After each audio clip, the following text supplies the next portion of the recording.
Welcome to Odds.com's breakdown of UFC 251 Usman versus Burns. Usman versus Burns Fight Island. And we brought our best MMA analysts together to find the angles, find the looks, to get you paid.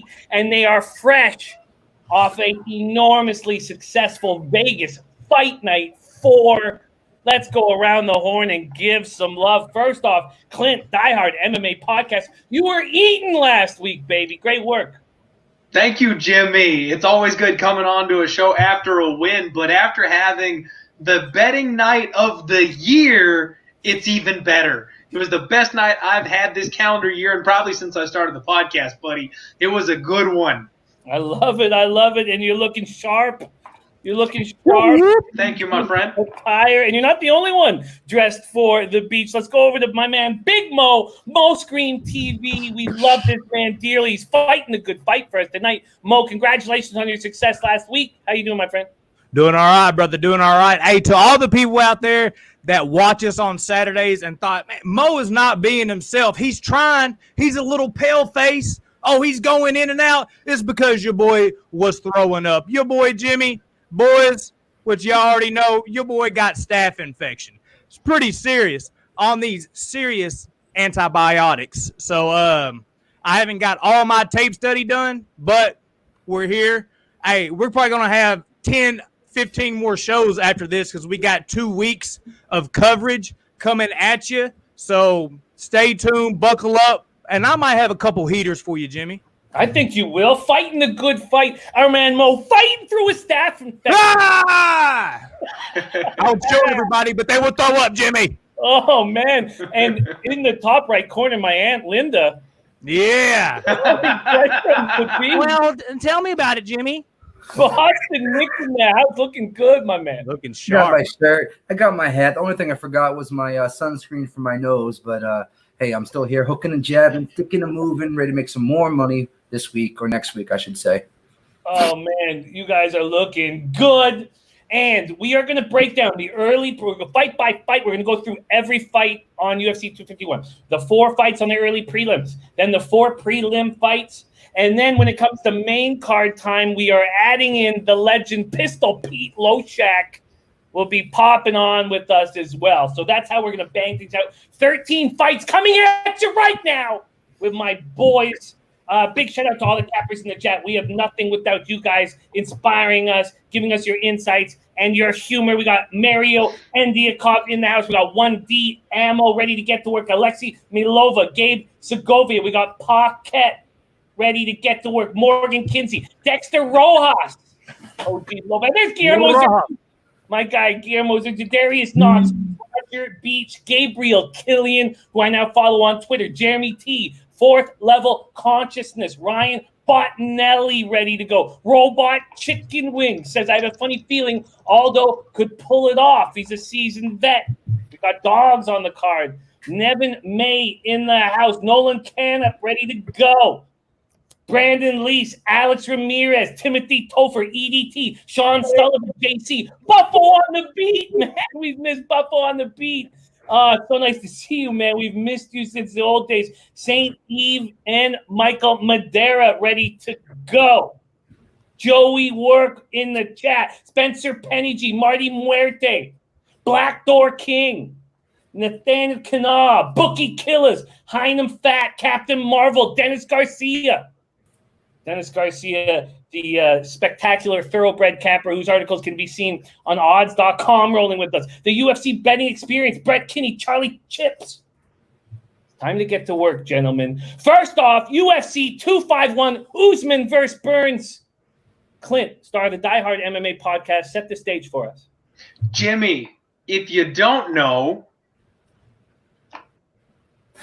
ready to fight island, baby. We're going to the beach. There's going to be women in bikinis and men with washboard abs and tiki torches lining the beach as these fight. No, it's going to be an air-conditioned stadium. We're headed to Abu Dhabi.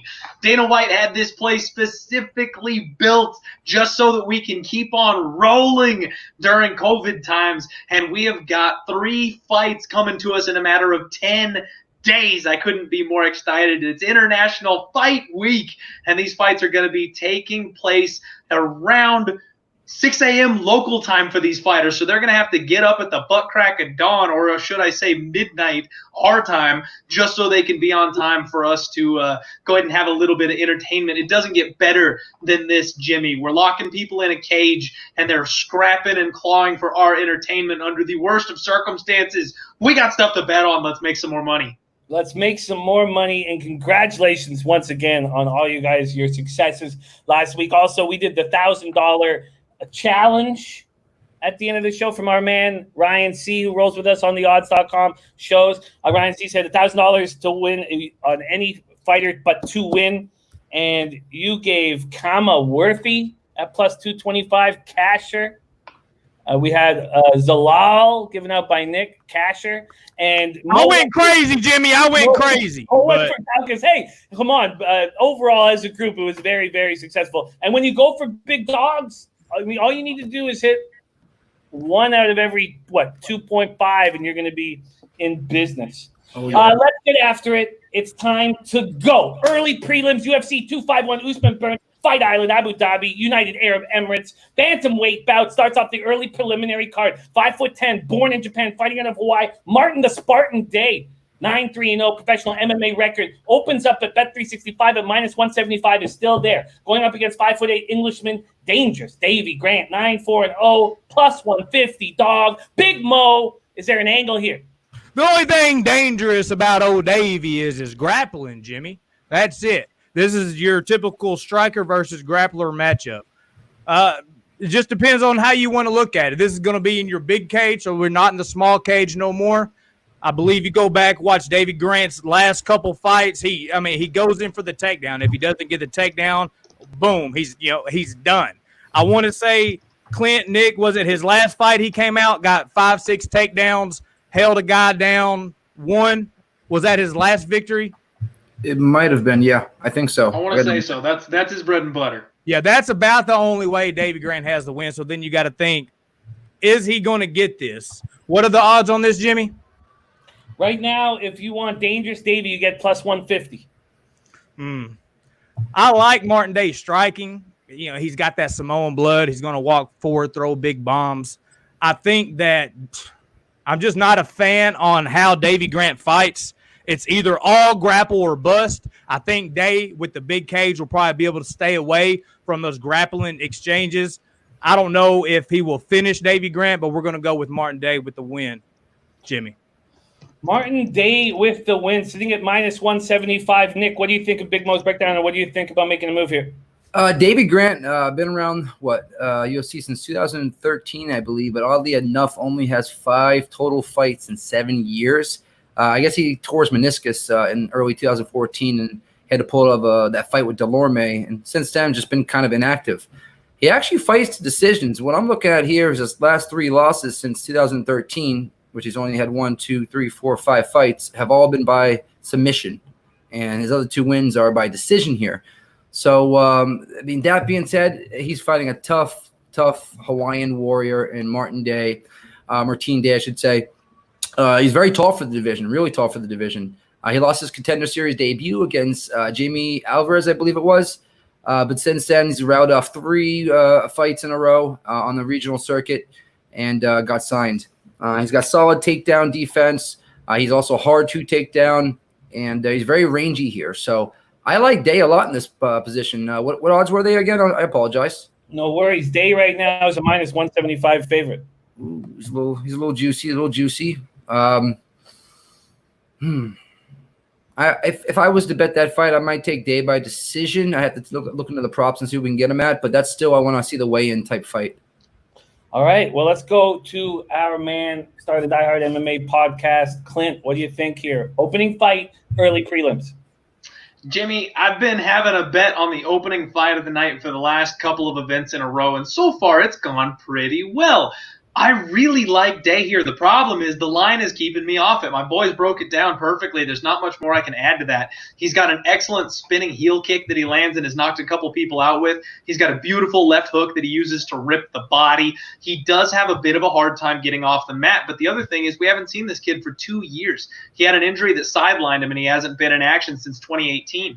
Now, he's in incredible shape. It looks like he has packed on some muscle. He is ready to go for this fight, and in his last fight, he fought Pingwan Liu, who's a pretty solid opponent. So to lose a split decision to that guy, there's really no shame in that loss for a young rising kid that's still getting his feet wet. I think we're going to see a much improved version of him, but after a 2-year layoff, facing a guy that can grind him when I've seen him struggle to get off of his back, laying minus 170, it's just a little steep for me, man.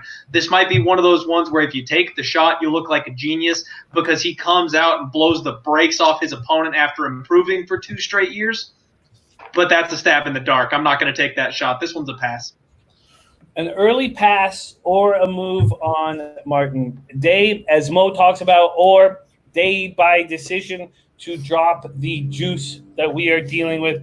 That is the first bantamweight bout, early preliminary card. Let's move on to a women's bantamweight bout. We're talking the early preliminary card, UFC 251, with our guys Big Mo, Clint, and Boston Nick. 5'6" Brazilian Carol Rosa. 12-3-0 professional MMA record. Opening up at minus 200 at Bet365. Still there. Going up against 5'5" Brazilian Vanessa Melo. 10-7-0. A plus 170 dog. Clint, let's go right to you. Is this the spot you make your move?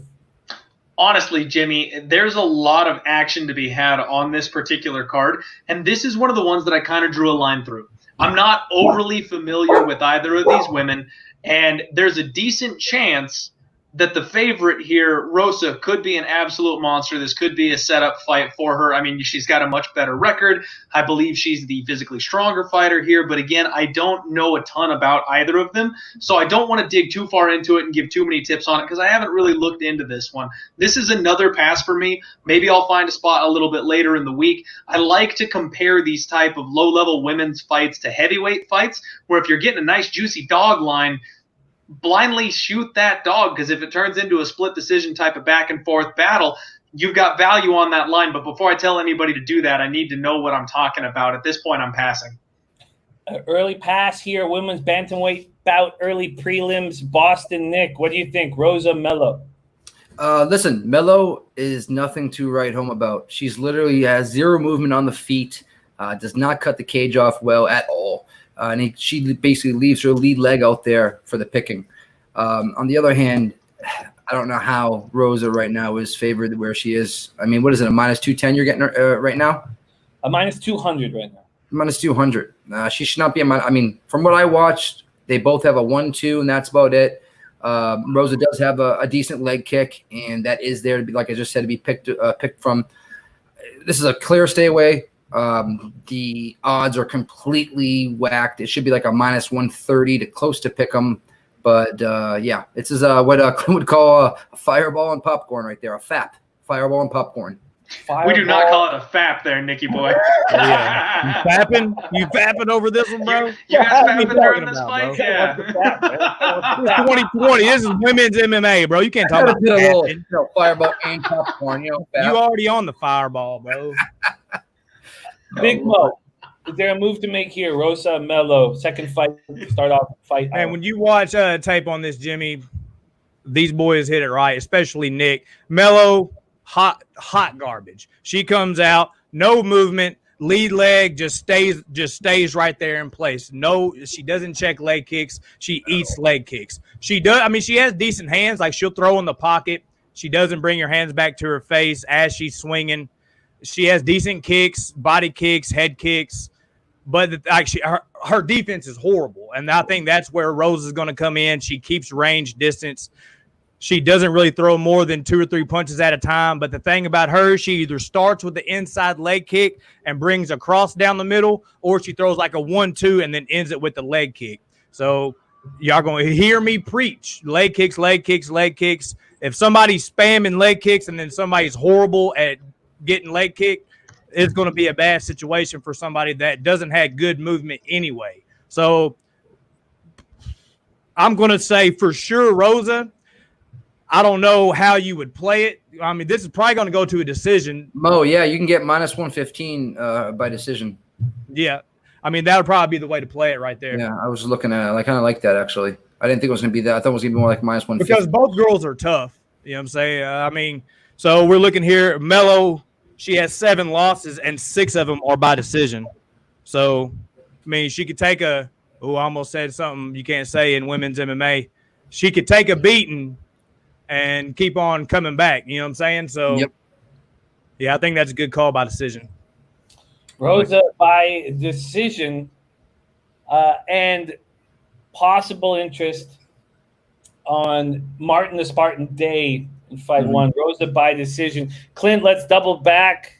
I know we're 2 weeks in front of these fights. We're first show coming out, breaking down them fight by fight. So we got a lot of studying work still to do. When you hear Rosa by decision, does that interest you? I mean, that would be the only way that I guess I could play it. Women's fights they go to decision, Jimmy. Melo, for as hot garbage as she is, she's only been finished once in her career. She got knocked out one time, and granted, Rosa's got a couple knockouts on her record, I think. It looks like she's got 4. She has 4 knockouts. So she's got some power. You can never count that out. But especially in these lower-level fights, unless you've got a standout fighter versus a bad fighter, someone who's got a significant ground advantage, something like, we just don't see a whole ton of finishes. So decision probably makes that a little bit better for you. But I've kind of learned my lesson. Be careful on the props, because if you lock yourself into one path of victory and there's a fighter that's got an opportunity for a finish, you can really hurt yourself. I got burnt just a couple fights ago doing that. So I'm being very, very careful. When I pick a fighter to win by a specific path to victory, I like to think that's really their only path to victory to get that extra value. I have a real quick question, Clint. Are you surprised at the line, though? I'm a little surprised at the amount of love. Yeah. I think it might just be simple as Melo's bad, let's fade her. There's a lot of that going around. You pick a bad fighter that you don't like and you bet against them every time. There could be some of that happening here, but I feel like I said, man, I would lean to the dog simply based on the line, because I don't feel like it should be this wide in this kind of a fight. And just my 2 cents may have put it perfectly. Melo knows how to lose a decision.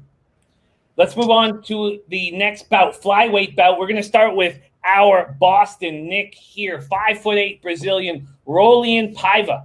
19-3-0, minus 188 opening line at Bet365. Still there. Hasn't moved. Going up against Kazakhstan-born Zhumagulov.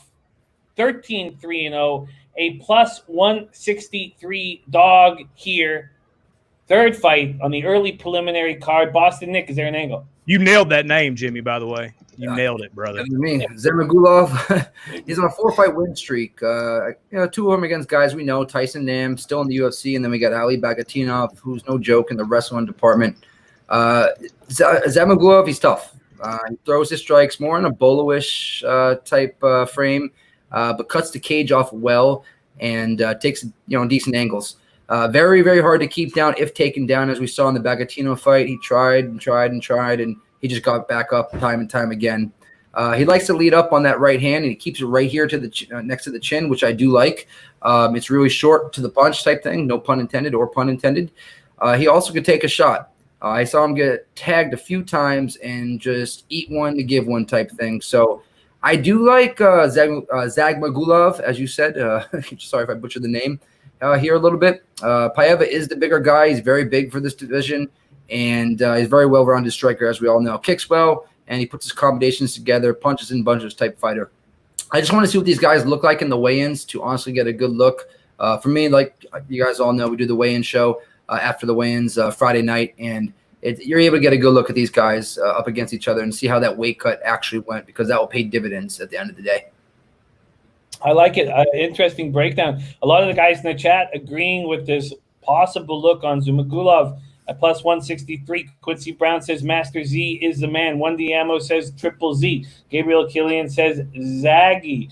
Zippy likes Zipper says Zalgas is highly skilled. I picked him. Nobody coming in saying I'm on Paiva. At this point, let's go to Big Mo. Big Mo, what do you think here? Do you agree? Hey, can you drop that name one more time for me, Jimmy? Zhumagulov. Boom. That's probably who we're going with here. Definitely going to have a lot more tape to watch. From what I remember of Paiva, he keeps his hands down real low against Bontarin, against a couple people where he tends to get clipped. And then, he can come back. He's 1-2 in the UFC. He likes single legs. He doesn't really shoot double legs. He likes to snatch a single leg, drag people down. He's real long for the weight class, good jabs, good front kicks. But I like, Zhumagulov. Master Z is what we're going to say. Hey, those antibiotics aren't allowing me to say it, Jimmy. You know what I'm saying? They ain't allowing it. But just what Boston Nick said, he comes in, big looping bolo punches.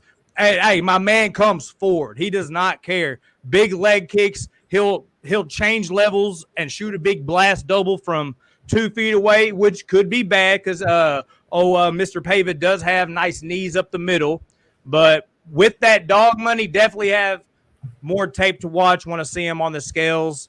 But just right now, from the little bit I have watched, I like Mr. Master Z here, Jimmy. And real quick before Clint goes, I've noticed he's a really slow starter. And it reminds me so much of Donald Cerrone in many ways. Donald's a slow starter, not to mention his kickboxing is somewhat similar to Donald Cerrone as well. So if Zaggy, as Gillian said in there, can get that first round and then solidify that first round, I think it might be also a good live betting if we can get Zag at plus 160 or higher, and then he drops to a plus 160 or higher, meaning Paiva. So just want to put that out there for live betting. Interesting looks here. A lot of cappers on the Z train. Are you as well, Clint? This one's got me all tied up in knots, Jimmy. Ooh. Tied up in a knot. This kid Paiva, he's got all the physical tools that you'd ever want to see. He's going to have a height and a reach advantage here, and he's coming into his own. He won in his last fight via KO, but he beat a bum in Mark De La Rosa that we know doesn't belong. And he may very well have won that fight against Kai Kara France. It seems kind of like a home cooking style decision that went against him there. So really, in his second fight also, it was doctor stoppage. He got busted open with a cut. He wasn't hurt. He was ready to go. He was pissed off that they waved it off. You could really give this kid a pass for every single one of his fights in the UFC so far. So he could be 3-0 right now. And even if you don't want to take the doctor stoppage off, he could very well be 2-1 instead of being 1-2. So I have a hard time gauging exactly how good this kid is right now. He's got a real test in front of him here with Zalgas, because this guy's no joke. He's been fighting Russian monsters over there, and he has a win over a guy like Tyson Nam, who's another big, long, strong fighter. That's a solid win to have. He's got good, strong hips, good grappling. His low calf and ankle kicks, I think, are going to be something that Paiva may struggle with. And then he closes the distance fast, and he fires bombs. The thing about Paiva is he drops his hands. He leaves that chin open. So there's a chance that Zalgas can chop the tree down, turn this thing into a mixed martial arts fight, rough him up against the fence, put him on his back, and then if he gets in there in the later rounds, which we don't know how Paiva is going to react after that kind of a scrap in round 2, round 3, Zalgas may crush his jaw late in the fight. So at this point, I'm leaning dog or pass, but I can absolutely understand why people are high on Paiva, and I'm not sure if I'm going to lock the bet in on Zalgas. I feel like that sharp money may come in on Paiva late and give us a better dog line here, and I do also kind of want to see a little closer to weigh-ins what kind of shape they're in. Looking on Instagram, Paiva is in sick shape. He's got a six-pack abs right now, taking this very seriously, and I don't know if I want to step in front of that train. He better have a six-pack being, 6 foot tall in that division or 5'11"? Yeah, he's got it. Yeah, and one of the punches that you have to look out for when you have somebody shorter fighting somebody longer and lanky, especially when they are standing up straight with their chin out and their hands down, is a crazy looping bolo overhand punch, because that just lines up perfect with their chin. When the taller person is the one with their chin out, it just goes perfect. And my man Master Z comes blitzing with tons of those. So and he's going to closes have the to be distance ducking and so dodging fast all night. Yeah. And we're in a similar situation in the Volkanovski Holloway fight. Oh my God, that's right. I was going to bring it up, but you nailed it. So it'll be interesting to hear you guys break that down. There you go. Zalgis, Zhumagulov, very close or a possible move. At this point, Clint says dog or pass. And Big Z looking like a possible play here. Let's keep rolling. We're on the early preliminary card here, UFC 251 in Abu Dhabi. Next up, a heavyweight bout. This is the main event of the early prelims, if there's such a thing. 6'3" Poland-born Marcin Tybura, 18-6-0. Opens up as a pick-em, -110, still there. Going up against 6'2" Moldovan-born Alexander King Kong Romanov. 11-0-0 is his professional MMA record. Does have a kickboxing loss on that record. He's not perfect, but he is with his professional MMA record. Let's go to Big Mo. Do you believe in King Kong? It's a pick 'em, Mo.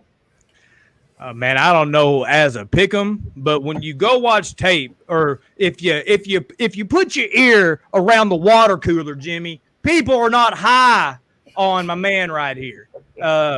But it's just because the competition, his level of competition, he hasn't fought high-level competition, so we don't know how he's going to perform at that level. But if you go watch tape on my man right now, you brought up kickboxing. He does have, good body kicks, good head kicks, but he throws them naked. That means by themselves. So that's not really his game. Where my man excels against the lower-level competition that he does, he's 11-0, like you said. He comes in with them takedowns, son. He comes in, body locks, uses his size, a big old boy. He probably cuts weight to get 265. He's a big old boy, and he ain't solid muscle. He ain't Francis.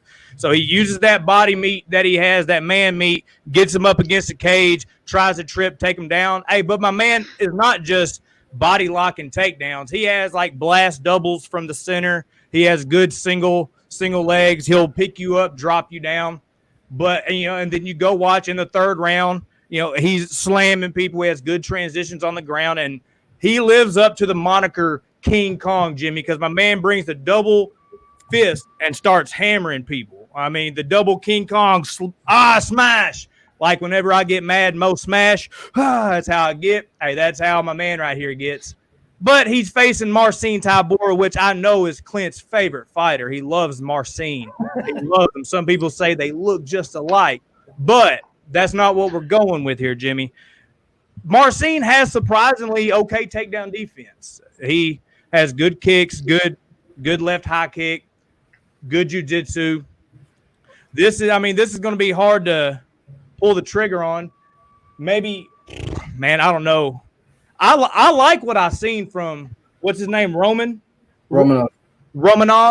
like as far as his takedowns, because that's what at DraftKings, I'll probably lock Romanov in. As far as straight up betting, this might be a popcorn and fireball, a pap match, because I don't know, a fat match, right? Are we fapping on this one, Nick? What other show can you come to and hear about fap matches and man meat? And sweet shirts. What y'all know about this pink lemon squeezy that I cut the sleeves off of? It's made of baby seal, but it's okay.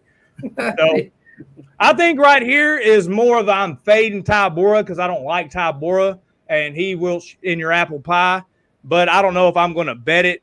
I think right here I'm going to pick Romanov for his takedowns, his grappling, and his intensity. Is that even a word? I don't know. The undefeated Moldovan-born King Kong Romanov, Clint. Do you believe in this man? I want to believe, Jimmy. I want to believe. So something that I mentioned on my podcast that I did live yesterday, I actually learned from you, my friend. You talked about stepping on the necks of struggling teams back in the NHL season. Rest in peace. And I've tried to apply that to fighting. Savage. I've tried to apply that to fighting. When you get a struggling fighter and he finally hits the bottom of the barrel and everyone thinks, oh, he's going to have to beat this guy to get back on track and he's going to do it. He's going to save this. No, you fade him again. You step on that neck. I tried to do that with Marcin Tybura, and I got just a little bit ahead of myself in his last fight against Sergey Spivak. Spivak was not the guy, and I feel like I may have found the guy here with King Kong. I want to believe in him. He's got a 100% finish rate, but like you said, he's fought bums, questionable competition, and because of that, I'm still digging. I'm not sure if I'm going to make this play or not just yet because Marcin Tybura has made me look like a fool more than once trying to call it a career for him, and he's got a surprisingly solid takedown defense rating, Jimmy. This guy's got an 82% takedown defense rating, and Shamil Abdurakhimov, who's a solid grappler in the heavyweight division, went 0 for 3 on takedowns against Marcin Tybura. I don't want to get a little over anxious and just go ahead and pull the trigger and make the play on Romanov. Got to do some more research. The lean is Romanov. I don't like Tybura. I'm not a fan of Tybura. I've never thought that he belonged. He's that legitimate bottom rung of the UFC heavyweight division, but he keeps managing to hang on there. So I'm not sure that I can take the new kid on the block yet. Let's see if Nick can shine some light on the heavyweight bout that closes out the early preliminary card, Tybura-Romanov. Honestly, Clint, I love this guy. Love him. I love Romanov. He's finished his last 11 fights in the 10 fights in the first round, 1 in the third round. This guy's an animal. They call him King Kong for a reason. I mean, like Mo was saying, he'll pick you up, he'll slam you, and then he'll King Kong you to death. I really think this might be Tybura's kryptonite here. And this guy's coming in hungry. He's a big dude. He can take a shot. He can submit you. He can put you out on ground and pound, and he can put you out on the feet as well. I am taking Romanov, and I'm taking him money line at -110. That's how you could get him right now. It's a pick 'em right now. I like Romanov a lot here. I watched 4 or 5 fights of him today, and a couple of Marcin's last 2-3 fights, and I feel like he's going to end up getting finished in this fight. All right. Well, then let's start with Boston Nick here and see if he goes right back to the well with King Kong Romanov. Early preliminary card, 4 fights. You have Martin Day, Davey Grant, Carol Rosa, Vanessa Melo, Paiva, Zhumagulov, Tybura, Romanov. Best bet on the early preliminary card, Boston Nick. Let's see here. I was going to take that Melo by decision, that Rosa by decision, but I'm going to go Romanov. Let's do it. Romanov at a pick'em. Nick's best bet. Let's go to Big Mo. Early preliminary card, best bet. I like that Rosa by decision. I'm going to snatch it for old Clint does over there because, he likes to steal him. So Rosa by decision. Okay, Clint, and don't be afraid, you guys. One of the things I want, especially with the $1,000 bets, is not to be afraid to make the same bet because it helps to know that on a 4-fight situation that 2 of you guys are both on the same bet. So I don't want you guys to really stay too far to be uncomfortable being on the same move as somebody else on the show. But Clint, best bet early prelim card. Jimmy, you know me. I ain't laying chalk. I have yet to actually make a bet on this preliminary card, this early preliminary card. But if I was going to, the one enticing me the most is old Master Z, Zalgas. I would be taking a stab on the dog. That's what I was thinking too. I forgot. Zalgas at +163 for Clint. Rosa by decision, a -115 for Mo. And Boston Nick on Alexander King Kong Romanov at a pick'em. That's your early preliminary card. It is now time for the preliminary card. Preliminary card time. We've got Boston Nick, Big Mo, and Clint Star, the Die Hard MMA podcast, rolling with us right now. Thank you for watching odds.com. Preliminary card. 4 fights on it. Let's get to work right now. Lightweight bout, 6-foot Brazilian Leonardo Santos, professional MMA record, 17-3-1, -175 opener at Bet365. Money's come on him.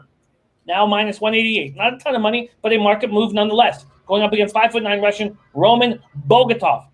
Another undefeated.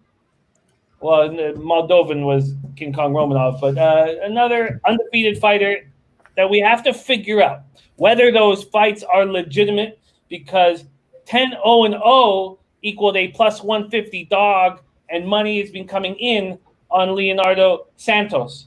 We have a height advantage for Santos, and we have a blemished record as the favorite. Clint, take us home, baby. Santos Bogatov. Jimmy, the secret is out on Leonardo Santos. This dude is an absolute monster. He's my biggest, worst story in the UFC because we should have made so much money on this man. His skill set is undeniable. High level, extremely high level Brazilian Jiu-Jitsu. Incredibly strong, and his striking is coming along to match. Unfortunately, he took a 4-year break or a 3-year sabbatical and has just recently returned to action. Now he's 40 years old, and you guys know me. My rule about 40-year-olds, I do not bet on fighters that are 40 years or older unless I've got a damn good reason to do so. So here's where I'm struggling, because his opponent in Roman Bogatov, this guy's undefeated, and I really need to dig in a little bit more because he looks legitimate to me. He's got a good, solid level of competition. His opponents have very good records, and he's coming off that Russian regional scene, which we know they are all juiced to the gills and monsters over there. So this is a spot that I'm a little hesitant. I love taking Leonardo Santos. Absolutely love backing this guy. But I don't know if I want to do it as a big, chalky favorite when he's finally hit that 40-year-old line that I like to draw. I do think that he is always going to be live to get the submission, but I need to do a little more research on his opponent before I can decide to take that stab. I'm a little concerned about the young gun being live here at that dog odds, Jimmy. Turn It Up MMA says Leonardo is 40 years old and fought like 2 minutes in 4 years. Hell no! That's what Turn It Up MMA says. Hell no. Boston Nick, what do you think of this look on a 40-year-old favorite and becoming a favorite? Santos has, I believe, been in the UFC, Clint, since 2013, right? He's got 7 fights in that span period. 6 canceled bouts throughout his entire UFC career. He is undefeated in the UFC, which is oddly enough since 2013, and at 40 years old of age now. He's beat some of the top guys in the division. They weren't polished yet, you know what I mean, but he did beat them. Santos is 6 foot tall. I believe Romanov is 5'9". So there's going to be a huge, when it comes to the reach. I believe it's a 6.5-inch reach advantage or something like that, and about a 5-inch height advantage or a 4-inch, whatever it is, height advantage. This is a tough one right here. You're betting on a 40-year-old to show up after knocking out Stevie Ray, which was amazing. When he knocked out Stevie Ray, I mean, no one thought he was going to knock out Stevie Ray with that quick overhand right, just put him to sleep. And then you got, Bogatov, which is a tough fighter as well. He's been over at M1, right, Clint? Yeah, fighting over at M1, I believe. Yeah, he's coming out of M1. So he's a former M1 fighter, flawless record over there as well. Bogatov is another fighter that loves to grapple with 5 wins and all wins, I think, by submission, I want to say. Or no, 5 out of his 10 wins by submission. So he's not going to submit Santos, in my opinion. That's where Santos' bread and butter is. So he's going to have to stand with him. I think I might break my rule here and bet this 40-year-old fighter. But I have to see the weigh-ins. Leans towards Leonardo Santos. Big Mo, what do you think of this 40-year-old? I think this 40-year-old's a pretty badass dude, Jimmy. His stand-up is – people don't value his stand. He's way better at stand-up than what people want to give him credit for. That's what I'm trying to say. Them antibiotics didn't allow me to say it. He's good at keeping his range, throwing his jab out there, normally has a longer reach, and just like Nick said, put Stevie Ray to sleep. And it was less power, more precision. Yes. Just his range allowed him just to barely step out of the way, and just from his range, he knows how far his range is. Very good kicks, teeps. But where Roman is good, the little bit of tape I watched on Roman, got to do a lot more. I wrote relentless takedowns, big ground and pound, a good arm triangle, and good in the scrambles. So with that type of profile, which I'll dig in a lot more, we have a lot more time. But if that is what I consistently see against Santos, well, if he's going to come in and try to get the relentless takedown and play with Santos on the ground, hey, that's where Santos wants it. His striking is underrated, but boy, everybody knows his ground game is elite. And I could see him snatching up a sub if Roman comes at him that way. Or if he tries to stand with him, I mean, he could get clipped, kind of like Master Z comes in, big wild punches. Santos could get clipped, and he could come in and look like a 40-year-old. But I think the play here is Mr. Santos. Probably I saw in the chat, what was it under 2.5 is plus 155. Yeah, Gabe letting it know that. Hey, don't go stealing, bro. Turn into total madness on Thursday. Y'all giving away my secret gems over here. Total madness. I break down Nick, overs and unders every like week. an over-under show, Nick? Yeah, man, we're doing that on Friday. We're doing it on Wednesday nights. No, I was just joking. No, but listen, Bogatov's a grapple fighter. Like he likes to grapple, and he might grapple with the wrong guy. Santos he's 40 years old, but like we said, he's only fought in 7 times in 7 years, basically. So he hasn't gotten any wear and tear. We've seen the fights he's been in. He's not been rocked and dropped and rock'em sock'em robot type ordeal like some of these fighters are having in a 7-year career. So I don't think he's going to be that 4-year-old dad that we're all talking about. I think he's going to be like that, 36-year-old uncle, like this guy right here. So I think you're going to be a little bit better than you, bro. Come on. Since the boys are talking about it, I retract my bet, Jimmy. If he's like our aunt Cletus over there, yeah, it doesn't make sense. Aunt Cletus, it goes, but what hard about to hate on that, bro? What about Santos by submission? Yeah, I mean, this is one of those spots, Jimmy, where he's got that knockout power. Submission more than likely, but you don't want to lock yourself into that one path here. And the other guy is so damn dangerous. I mean, like I said, the cat's out of the bag. Gabe Killian giving away way too much here in the chat. That under 2.5 is one that I've got my eyeball on. Getting plus 155 on both guys that like to finish. We've got an underrated 40-year-old that might be old overnight. He might not be and look like a complete beast as he has recently in the past. You've got a young gun coming juiced to the gills out of Russia. Is he on his cycle? Because if he is, he might pound Santos through the floor. If he's off his cycle, he might get his head taken off with Santos's first punch. Under 2.5 at plus money is an excellent look on this fight. And no distance, you get plus 120 as well. But you get an extra 25 cents right there, right? Yeah.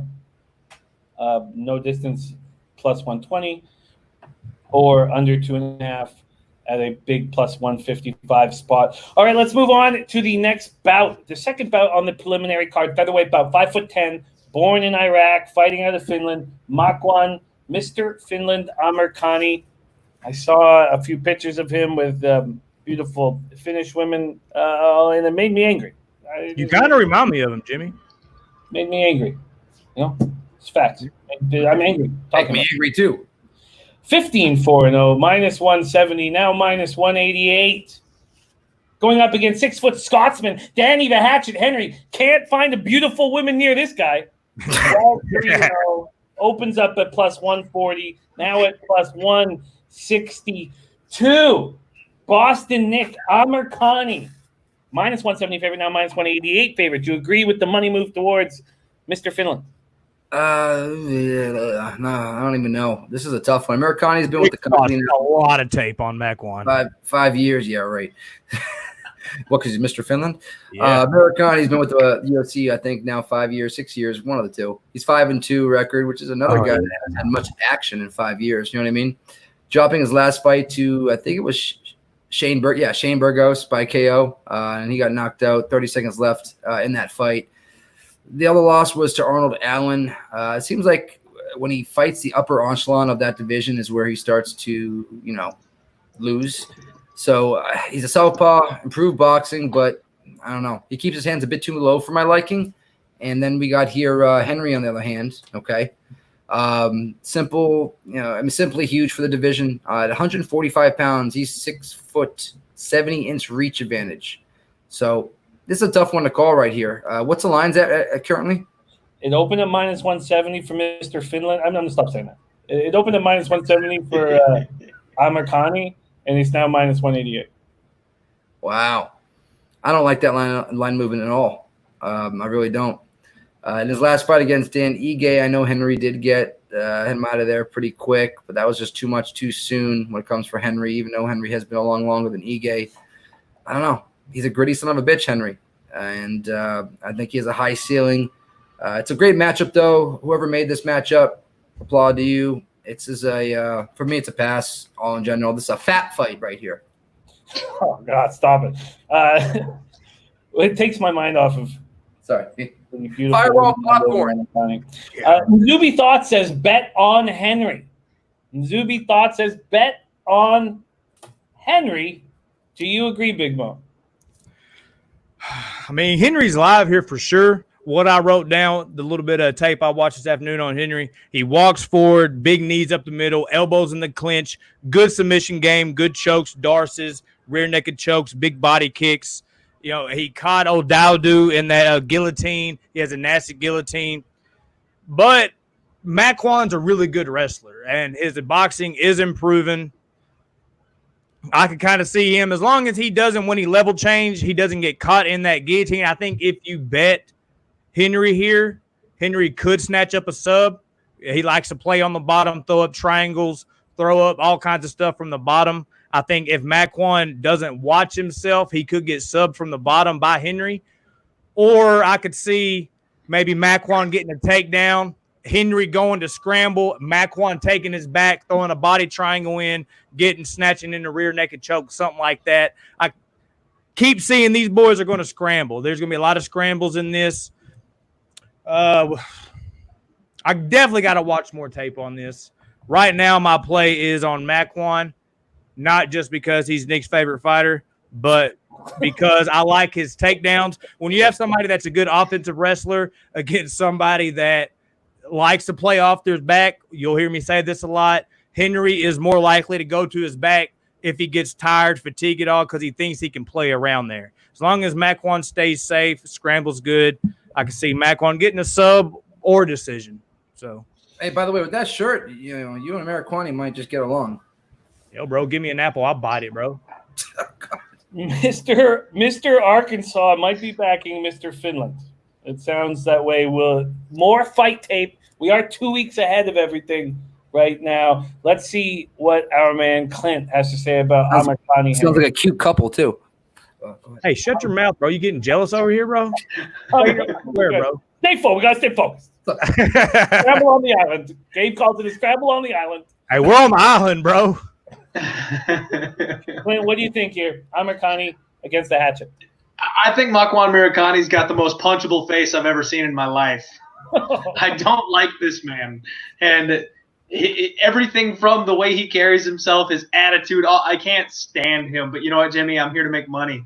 I got to find a way to bet on him, and I think this fight is perfect for him. He's got solid high-level grappling, both wrestling and jiu-jitsu. His jiu-jitsu is sick, man. If he gets on the mat, he is all offense all the time. Incredibly fun to watch this guy when he gets on the mat. He also has that dig, deep grit, and he knows how to get himself back into a fight when he's losing. We saw that in his last couple of fights. He really struggled against Chris Fishgold. He dug deep. He came back. He choked him out. He was struggling against Shane Burgos, but unfortunately that was too much of a step. He was facing too big of a fighter, too good of a fighter. He wasn't able to get it done, and it took a guy like Shane Burgos, that we know how hard he hits, all the way to the end of the third round to finally put this guy out when he was gassed out. Yep. So we're looking on the other side of Danny Henry, and we're going, okay, can this guy put up any kind of offense here? And we look at the fight with Hakeem Dawodu.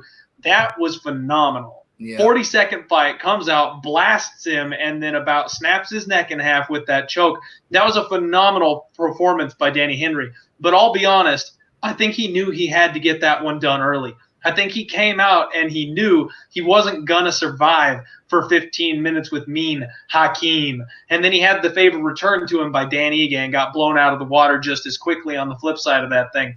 I feel like Danny Henry isn't the same caliber of fighter as Makwan Amirkhani is. Now the question is, how's Makwan Amirkhani's gas tank? Because like everybody in the chat's been talking about, bro gas is out.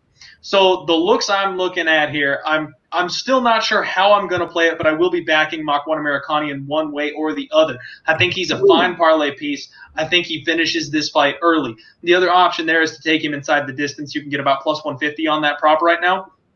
Or tune into Total Madness on Thursday. That under 2.5 is looking a little juicy in case you are worried that Danny Henry may come out and land a bomb himself. Very, very interesting breakdown. And interesting looks here. Eddie Mendez saying Henry was submission in the third when Makwan gasses. Was a very interesting look. Just my 2 cents is Makwan's cardio bothers me, but I think he's more skilled than Henry. But the comment of the night right now, our most valuable commenter is Zaya Fudin. The post-fight plot twist. Whoa! Nick will be all over that. Yeah, right. Look at you in that banana shirt. Stop lying. I beat you, Nicholas. Zaya for the win. Zaya for the win. All right. For a 90s rave right now. Let's go. 2 more fights on this preliminary card. Next up, welterweight bout. 5'11" Brazilian Elizeu Zaleski dos Santos, 22-6-0 is his professional MMA record. Opens as a pick'em, still is a pick'em. Going up against 5'11" Russian Muslim king of kung fu Salikhov, 16-2-0 is his professional MMA record. Clint, Dos Santos, Salikhov, what's your move? I'm very tempted in Salikhov here, Jimmy. I have been all about Salikhov since he's come to the UFC. Dude has been incredibly impressive.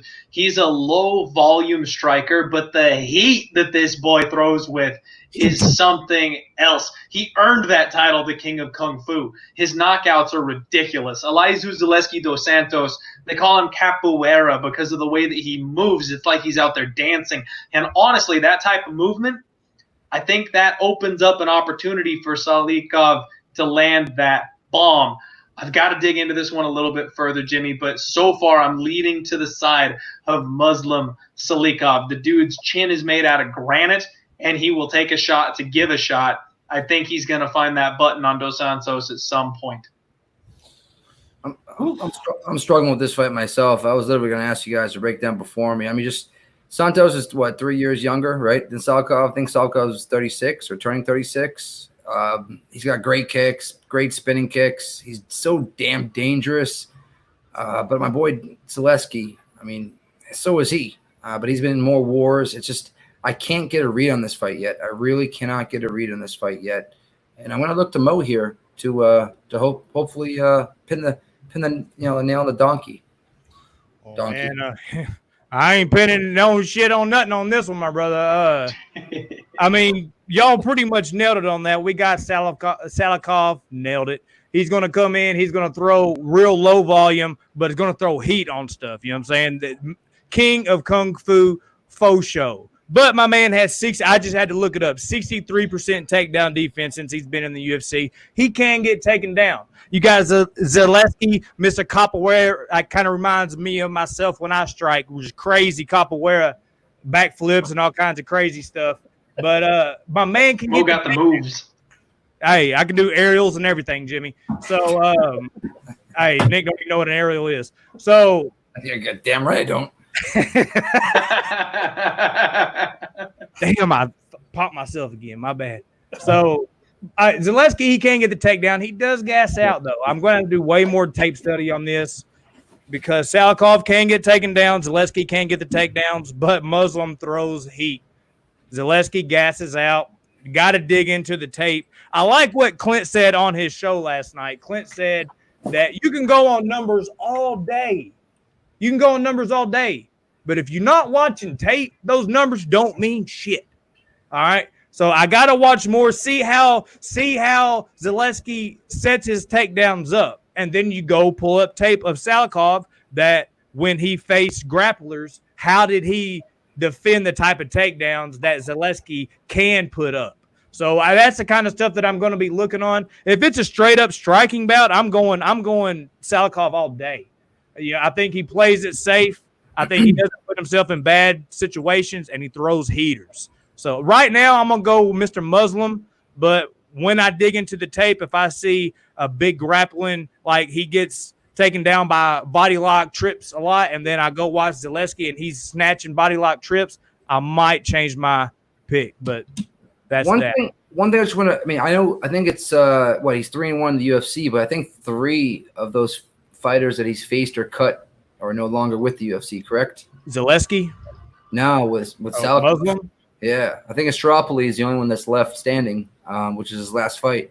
So he has fought a lot, some jumpers. Yeah, that's a fair point, Nick. Right? So it's weird. Good call, Nicholas. Weird fight. Early leans towards Salikhov, and you must watch and listen to the Die Hard MMA podcast to see if our man Clint pulls the trigger on Salikhov. But what I can't get over is our man Big Mo on heavy antibiotics, dealing with a staph infection. Bro, I'm struggling over here, Jimmy. Oh, your money in the bank, man. I got big sweat beads running down my face right now. I'm pale shit right now. Armpit burning like fire. But what are we doing here? We're fapping here. Fireball and popcorn. Oh, God. Thank you. It became a thing. No. Let's tap right into the main event of the prelims. Light heavyweight bout, 6'2" Swiss Volkan, no time Oezdemir, 17-4-0 professional MMA record, opens up at -163 at Bet365, is still there. Going up against 6'4" Czech Republic-born Jiří Procházka, 26-3-1, a +138 dog. MMAZ says, I'm excited for this fight. Big Mo, what do you think of Oezdemir Procházka? Woo! Hey, Jiří is not no joke. My man Jimmy had, I think, 23, 24 KOs. Super serious hands. Real fast hands. Throws punches in bunches and is fast. Super accurate. And if he was coming in against lesser of competition than Volkan, I'm not the biggest Volkan fan, but my man is good, Jimmy. My man can grapple. I think what is going to try to happen here, Volkan's going to try to stop all that movement and all them fast strikes by closing the distance. He's going to try to eat some. As long as he can take those shots to get into his range, he's going to press him up against the cage, slow it down. Volkan has serious power up close. It's like kind of weird. It doesn't even look real sometimes when he clips people with hooks or elbows and they just drop. So I think this is more of I think when Jiří gets a better matchup, Jiří's going to be a monster.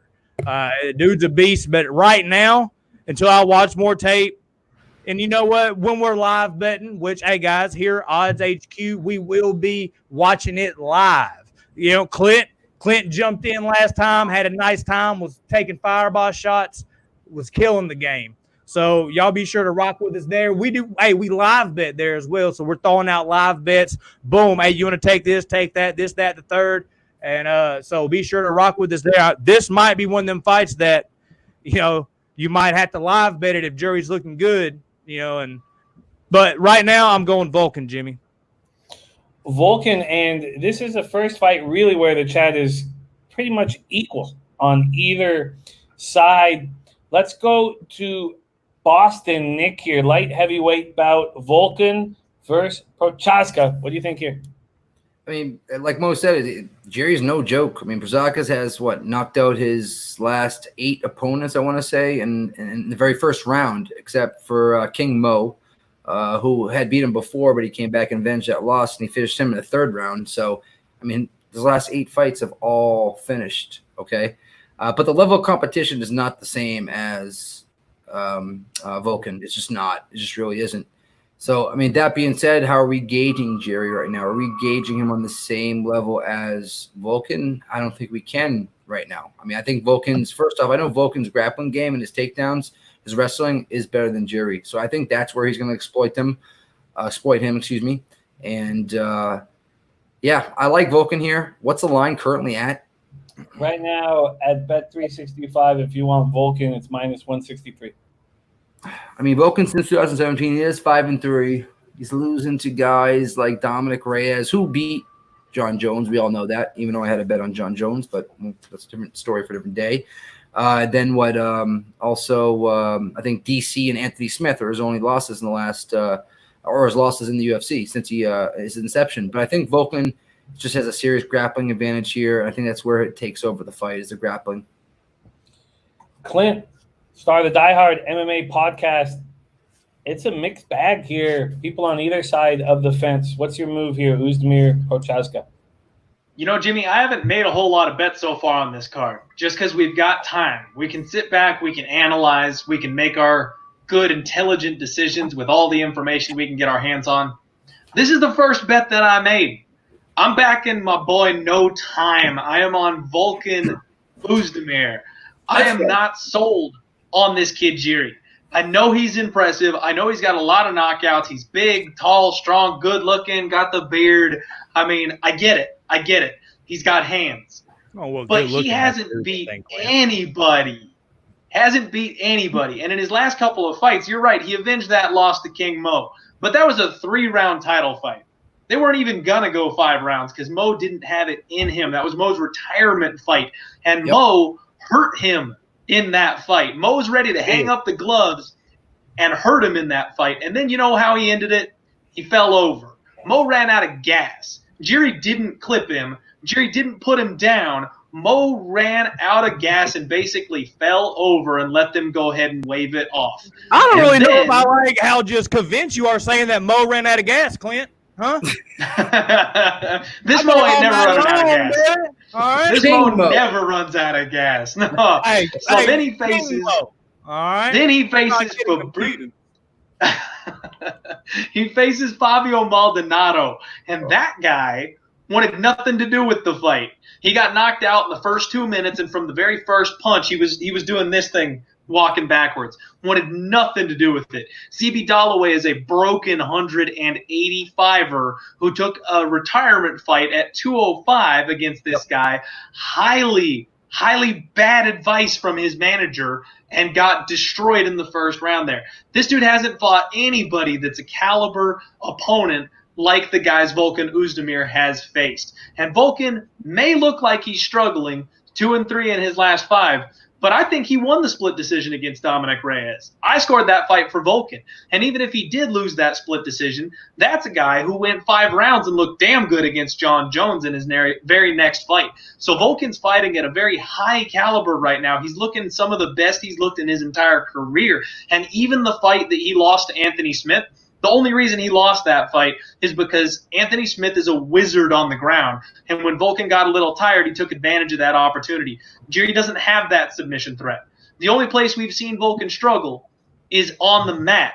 And he's going to be the far more seasoned grappler here. There's just way too much going my way, Jimmy. The way I said it is, you know what? Maybe I'm selling Jiří short. Maybe I'm counting this kid out.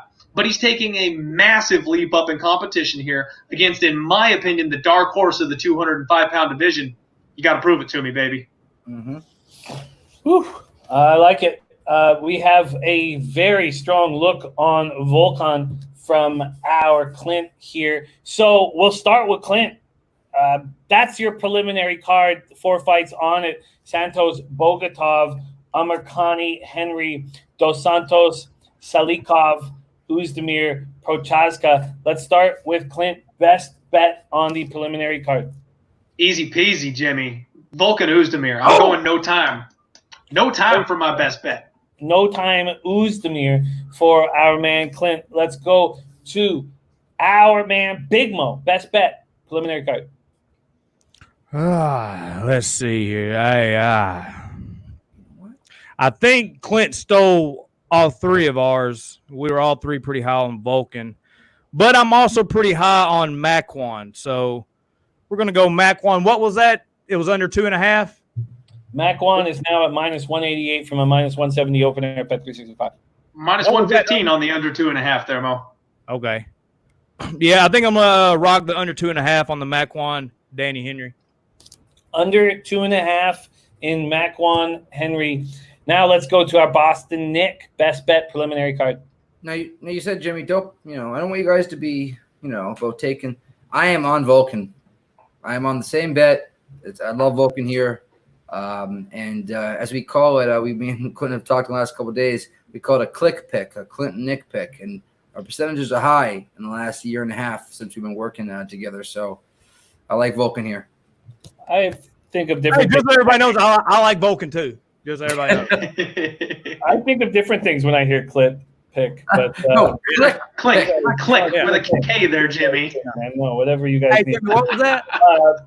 There it is. There is your preliminary card from our guys, Boston Nick, Big Mo, and Clint Starr on the Die Hard MMA podcast, UFC 251, Usman Burns. We've broken down the early preliminary card. 4 fights there. We've broken down the preliminary card. It is now main card time, baby. Odds.com. Thank you guys so much for joining us. We have incredible cappers on the chat. We have incredible cappers here on the screen. We got Boston Nick. We got Big Mo. We got Clint Starr, the Die Hard MMA podcast. What could make this show better? Adding a legend. And that's what we're about to do right now. Please welcome to the show, Lodal's Pistol Pete Loshak in the house. Pete. How y'all doing? Not worthy. Great to see you guys. Great to see everyone. Yeah, great main card here. Kind of like the theme of the main card is respect or lack thereof, except for the Usman fight. Interesting fights on the main card. Can't wait to break it down and can't wait to have you here rolling with us. We got Pistol Pete Loshak in the house. Let's get to work. Main card time. We're in Abu Dhabi Fight Island. We're going to start with a women's flyweight bout. 5'4" Brazilian Amanda Ribas, 9-1-0. She opens up at -600. Quickly at Bet365 -600. Quickly becomes -800. Going up against 5'4" American Paige, 12 gauge VanZant. 8-4-0 professional MMA record. Opens up at +450. Now at +550. Pete, you handle these types of situations with aplomb. You figure out how the main thing that you always do is how do you reduce the juice or just leave it alone? Do you reduce the juice or leave it alone? How do you make money off this women's flyweight bout, Ribas VanZant?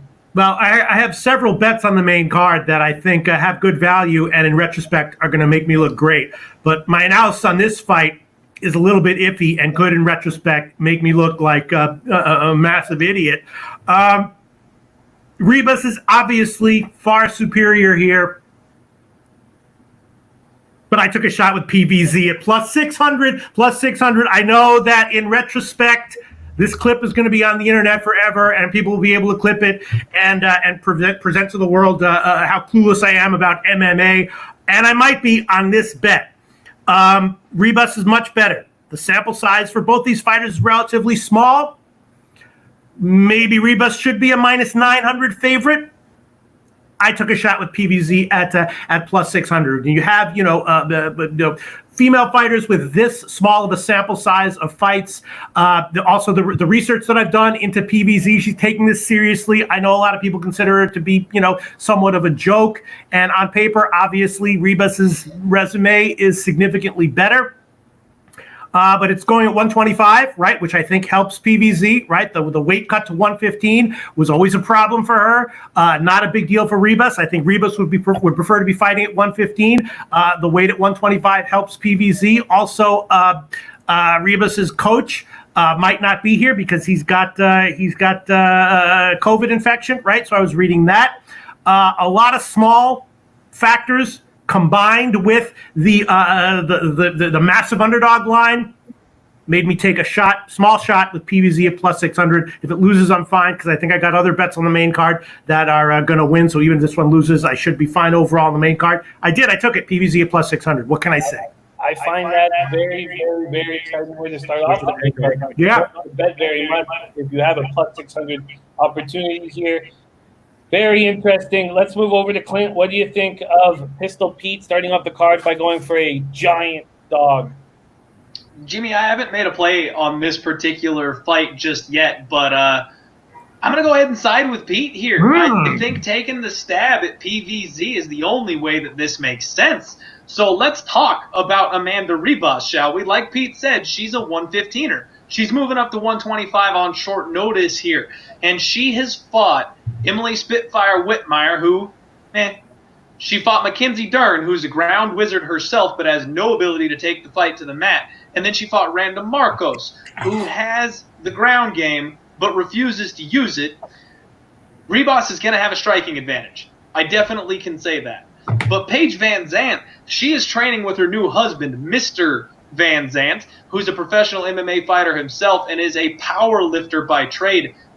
This girl's jacked, Jimmy. Like, the Paige VanZant we're going to see is a physical monster compared to the last one that was inside the octagon, and she knows she's in this fight on the last fight of her UFC deal, looking to go to the regional scene or looking to, test out the open market. The UFC is trying to take her down a peg so they can re-sign her for cheaper and keep the hot young fighter that they want on the roster for a decent price. That's what's going on here, and she knows full well what is happening. She's not an unintelligent person.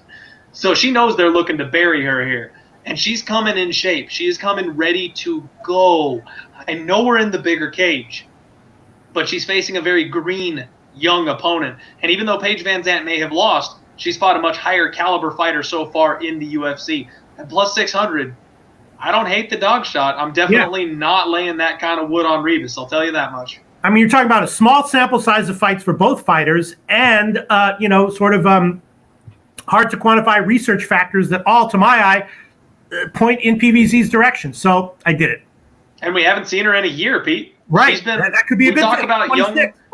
We talk about young fighters making improvements. Ribas has been fighting. She's been very active lately, which means more than likely she's not improving because she's out there scrapping. Paige VanZant has been tucked away with her high-caliber husband doing nothing but work out and train.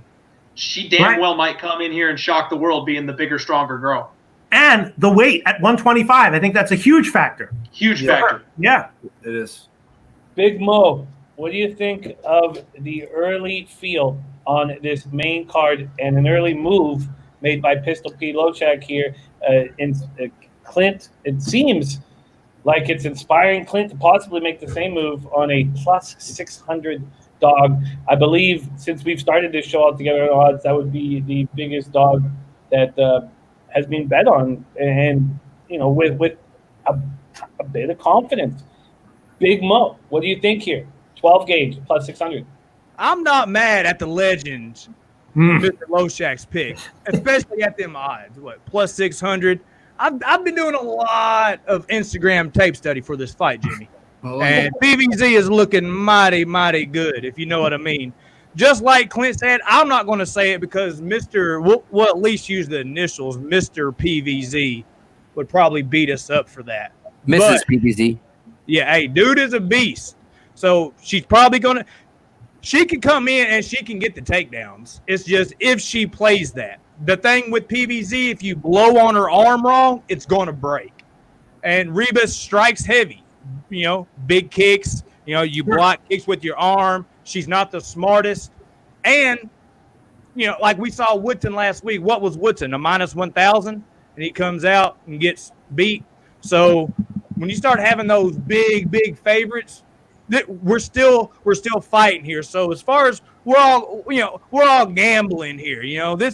It's called gambling for a reason. So plus 600, and she has the wrestling advantage. I think PVZ could get a decision here, but I ultimately think Ribas will keep it on the feet, outstrike her, probably win a decision that way because VanZant is tough.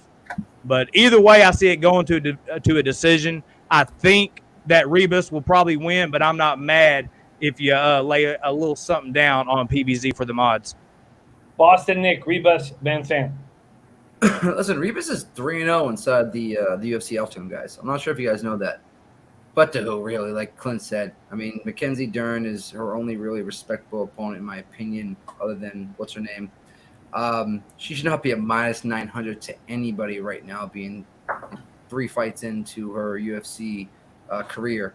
Minus 600, I don't mind it at all. I'm not taking Ribas in any type of parlays, any type of prop plays whatsoever. I think the over 2.5 might be a look here. I think you can get the over 2.5 at it's minus 150. I don't see one of these girls getting each other out, especially with the size differential like Pete was pointing out. I do believe Paige can last here and go over 2.5. I mean, at the same time, though, Paige, or I should say Mr. Paige, because we all know who wears the pants in that relationship, where those paychecks come from. So I don't mind that dog shot, but I do like the over 2.5 here. Bill 808, like in the under 2.5 at plus 135. MMA Z also interested in the under 2.5. We have a totals show that Clint focuses on Friday. Is it Friday evenings, right, Clint? It comes out on Thursdays. Comes out on Thursday, where he focuses only on total bets. And this will be a very interesting look. All right, let's keep rolling. Next up, another women's bout.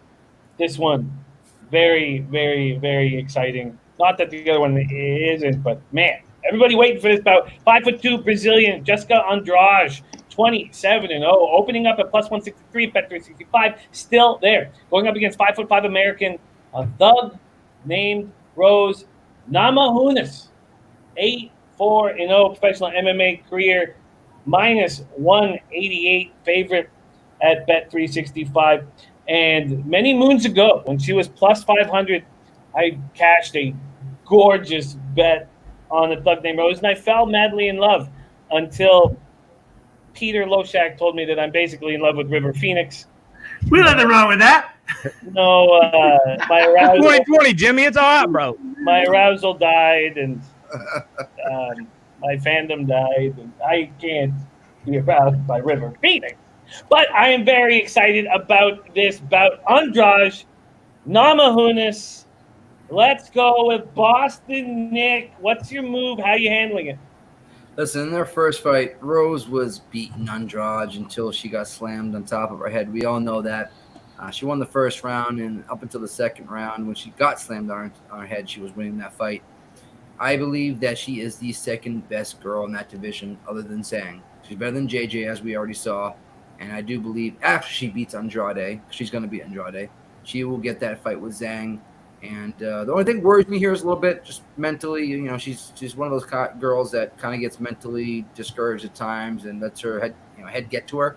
As long as she's straight down the pipe, she's good to go. No pun intended. And but that being said, I'm on Rose here all day, and not on Andrade. Wow. All righty. Let's go over to Big Mo. What do you think of this spot? Are you on a thug named Rose here as a big favorite after losing to her opponent last bout? Thug Rose! Thug Rose! Wasn't that DC's whenever she Thug Rose! Thug Rose! Yeah, no. DC's legendary call. Yeah, legend. But here's the thing is you got Andrade. That all it takes is one for her.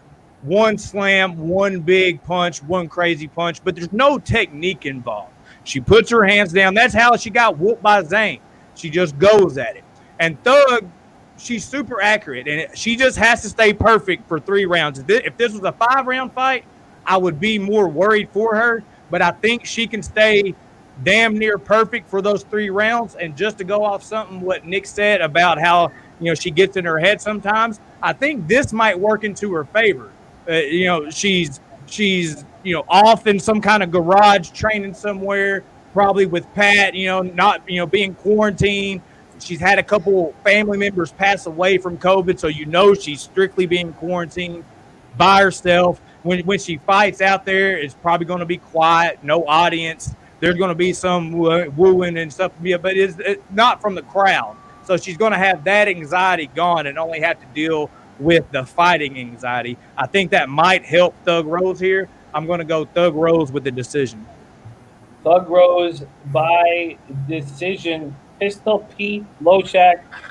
We've watched Namajunas fight, now for a while and questioned her at times, how she can mentally handle situations and the losses in her family from COVID, which is brought up by Big Mo. Dexter Rojas saying no crowd, no anxiety. How do you handle this bout here? Well, I was, in general, kind of looking to pull the trigger on Rose, and I was ready to pull the trigger at plus 120 if that's what the line was.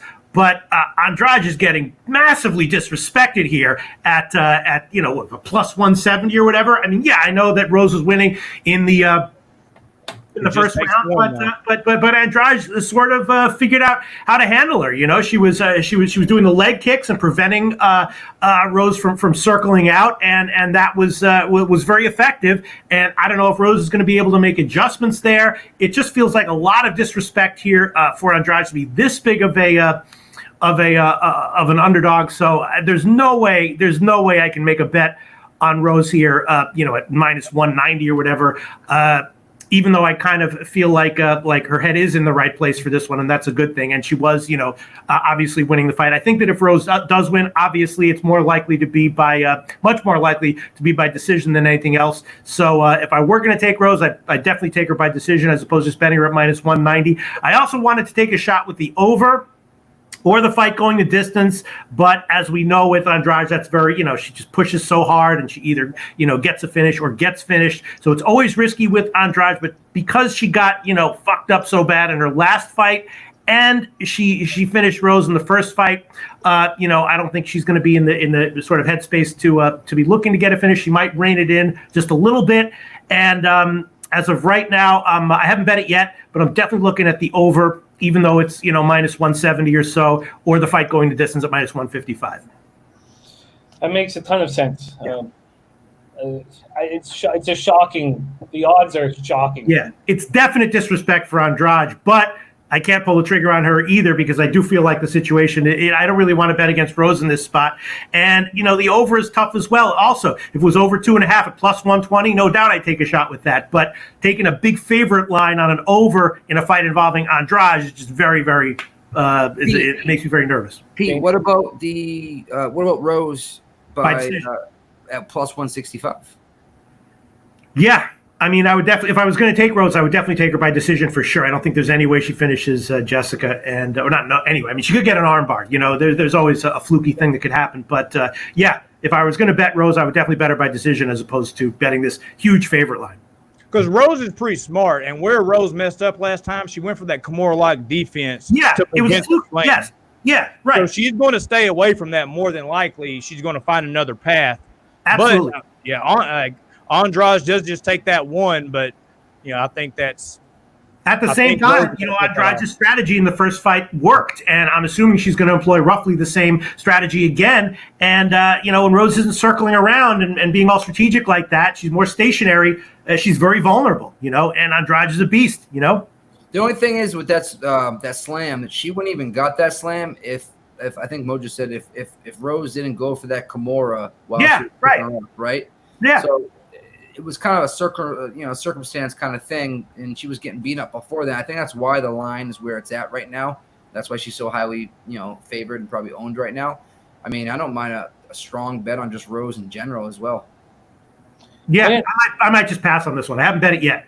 Again, I want to bet the over. I want to bet Rose, but not at those lines. And No, it makes sense. It makes a ton of sense, Pete. Clint, do you want to shine some light on this big women's strawweight bout? This one's really tough, Jimmy. This one's absolutely one of the hardest spots, in my opinion, on the card to pick because I absolutely feel like this line is way too wide. These women are very equally matched, and you're going to make the one that won by a crushing blow the last time out a huge underdog. I don't like that. I just don't like seeing it. Now, from everything I've seen, the interviews, the training situation, I love where Rose is at mentally. Honestly, I came into this week expecting to do my research and feel like I lean towards Andrade simply because we got to wonder how this kind of a situation is affecting Rose mentally. That's such a big side of the handicap for her. But I think she's doing it all right. And she's motivated. She's good to go. She's not concerned. I lean with Rose here heavily. I just can't bet it at that line. And I definitely don't want to bet Rose by decision because people forget how good she is on the ground. I mean, Andrade has been submitted twice by lesser opponents than Rose. She got subbed out by Marion Renault and Raquel Pennington back in the day. Now, I know that was a long time ago, but Rose by submission is definitely alive. Rose also knocked out Joanna Jędrzejczyk.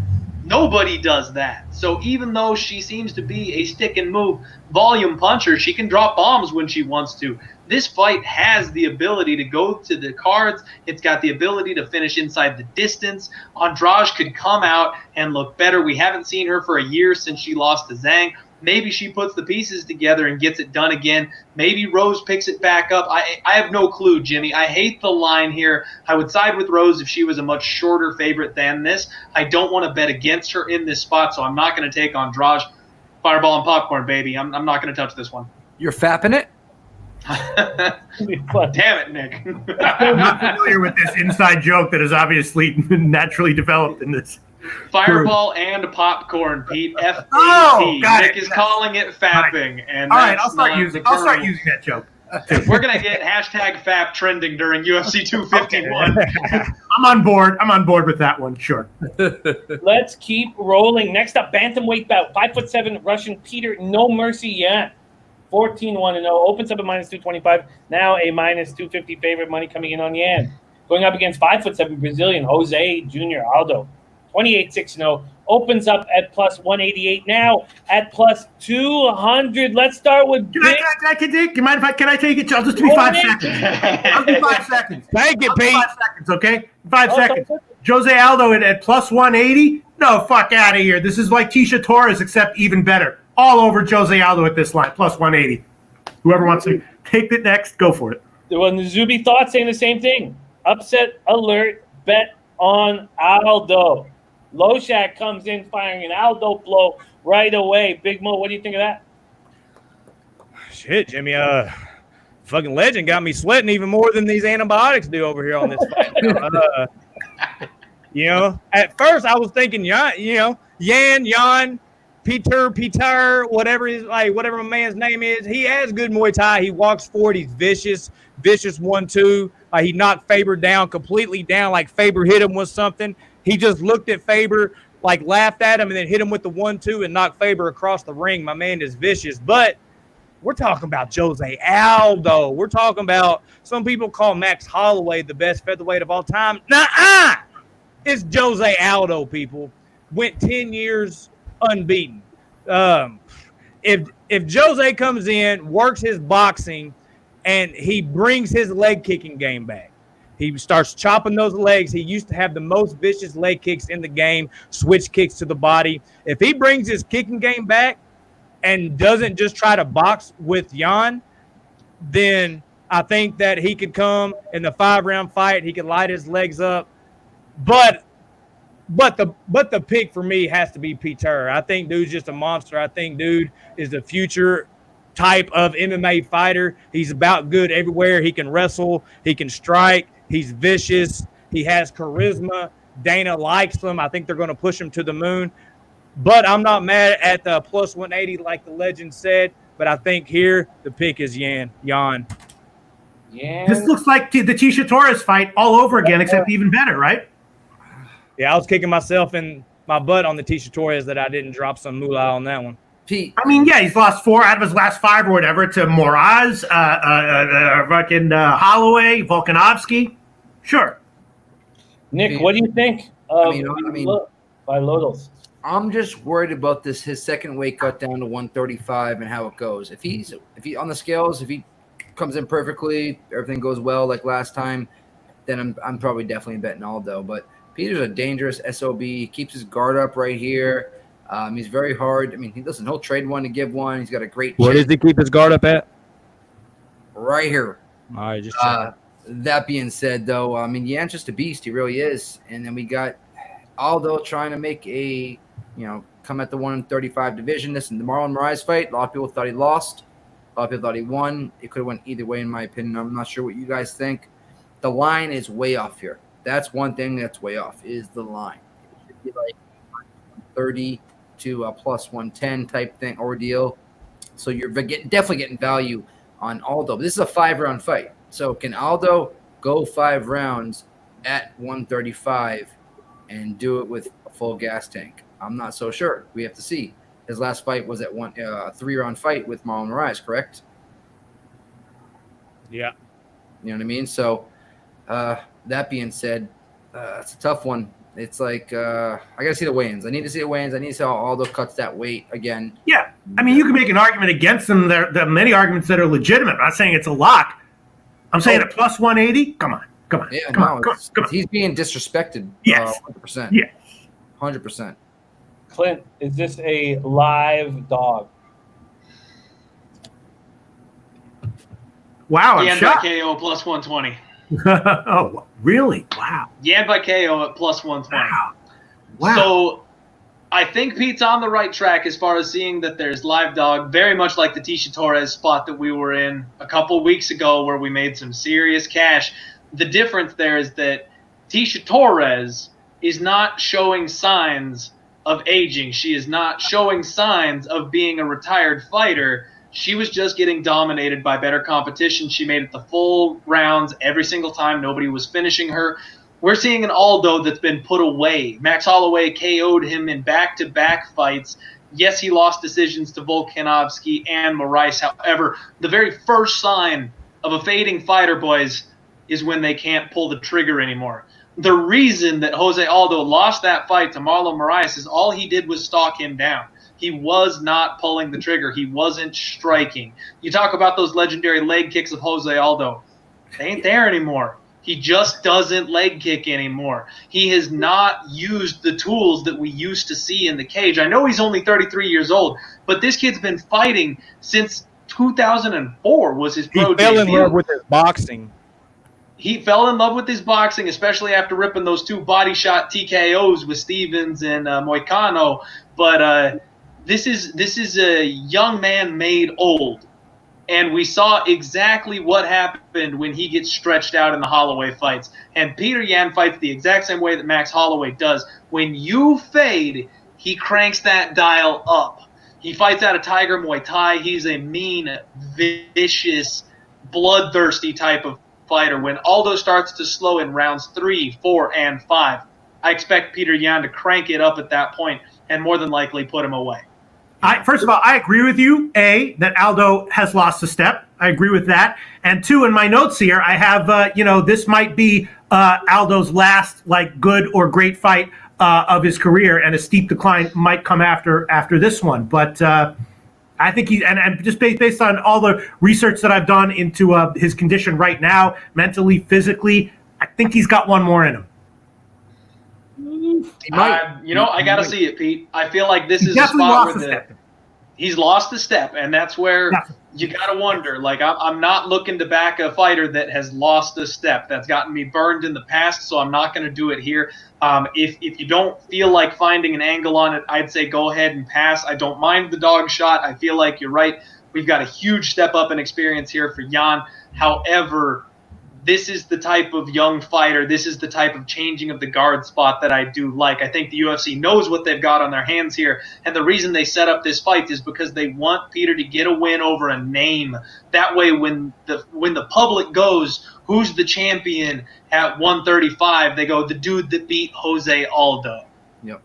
And what worries me the most in this fight is, him at 135 is he couldn't cut at 145, and him cutting weight at 145 was tough enough, right, Clint?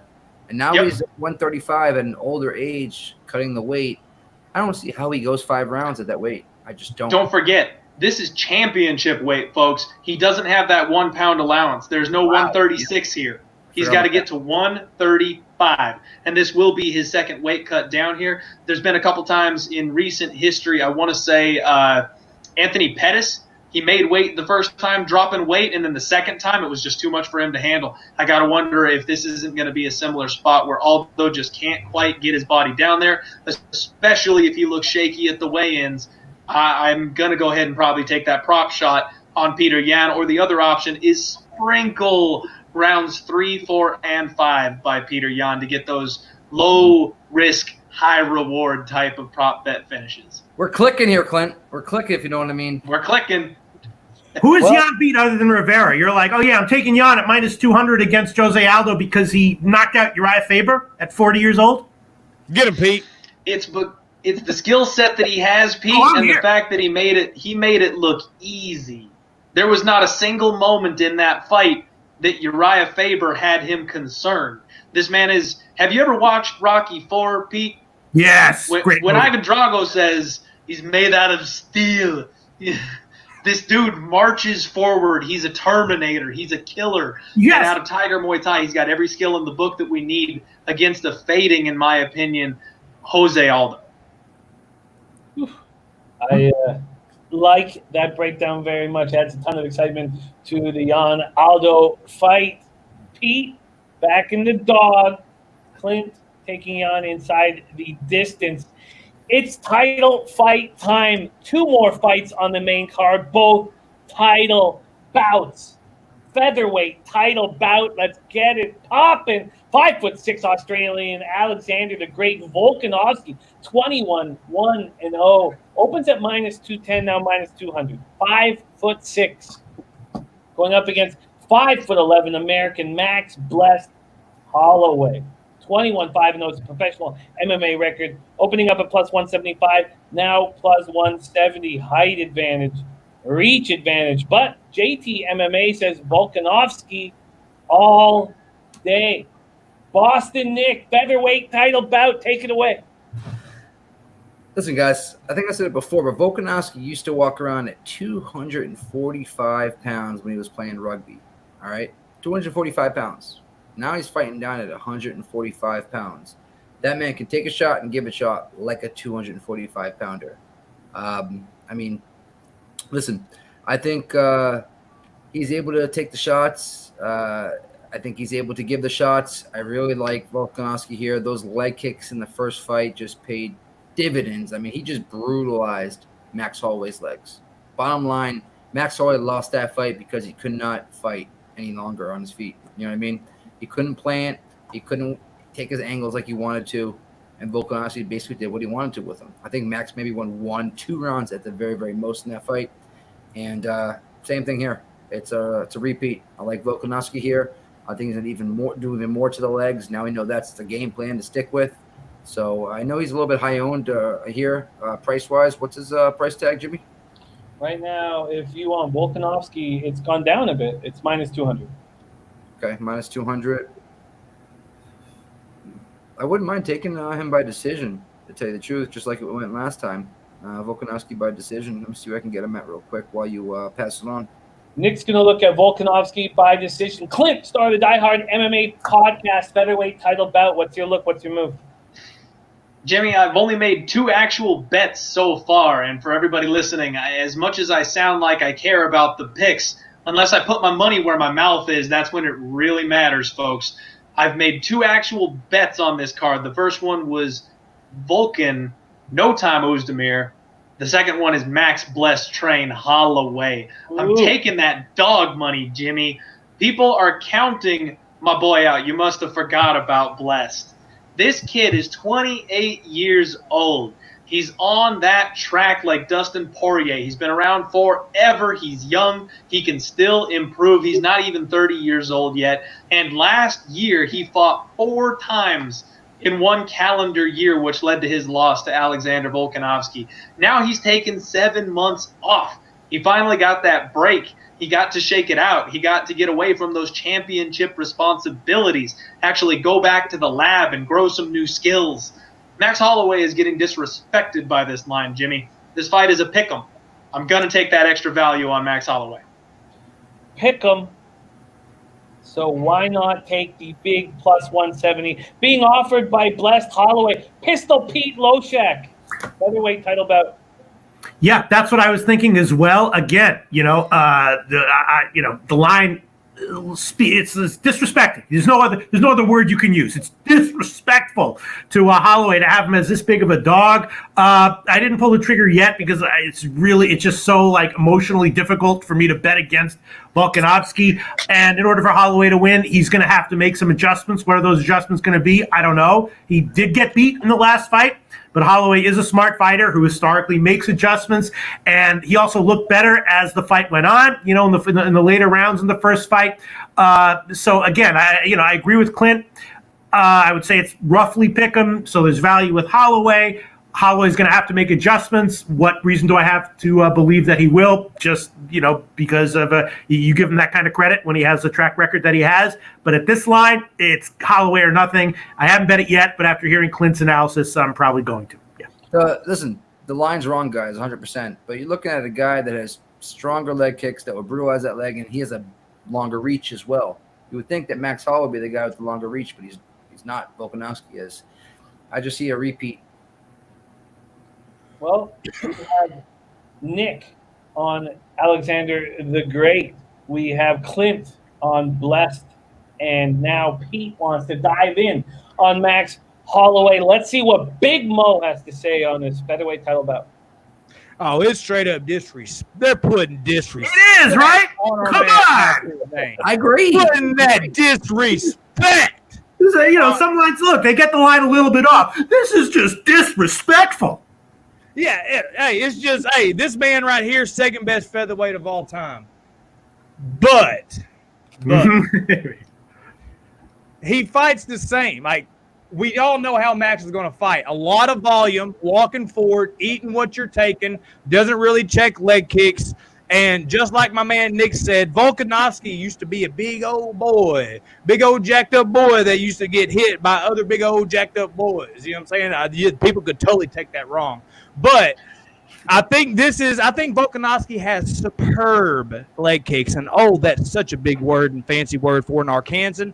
Superb leg kicks are thrown by Volkanovski. I don't see Max making the adjustments, and I can see another 3-2 Volkanovski win.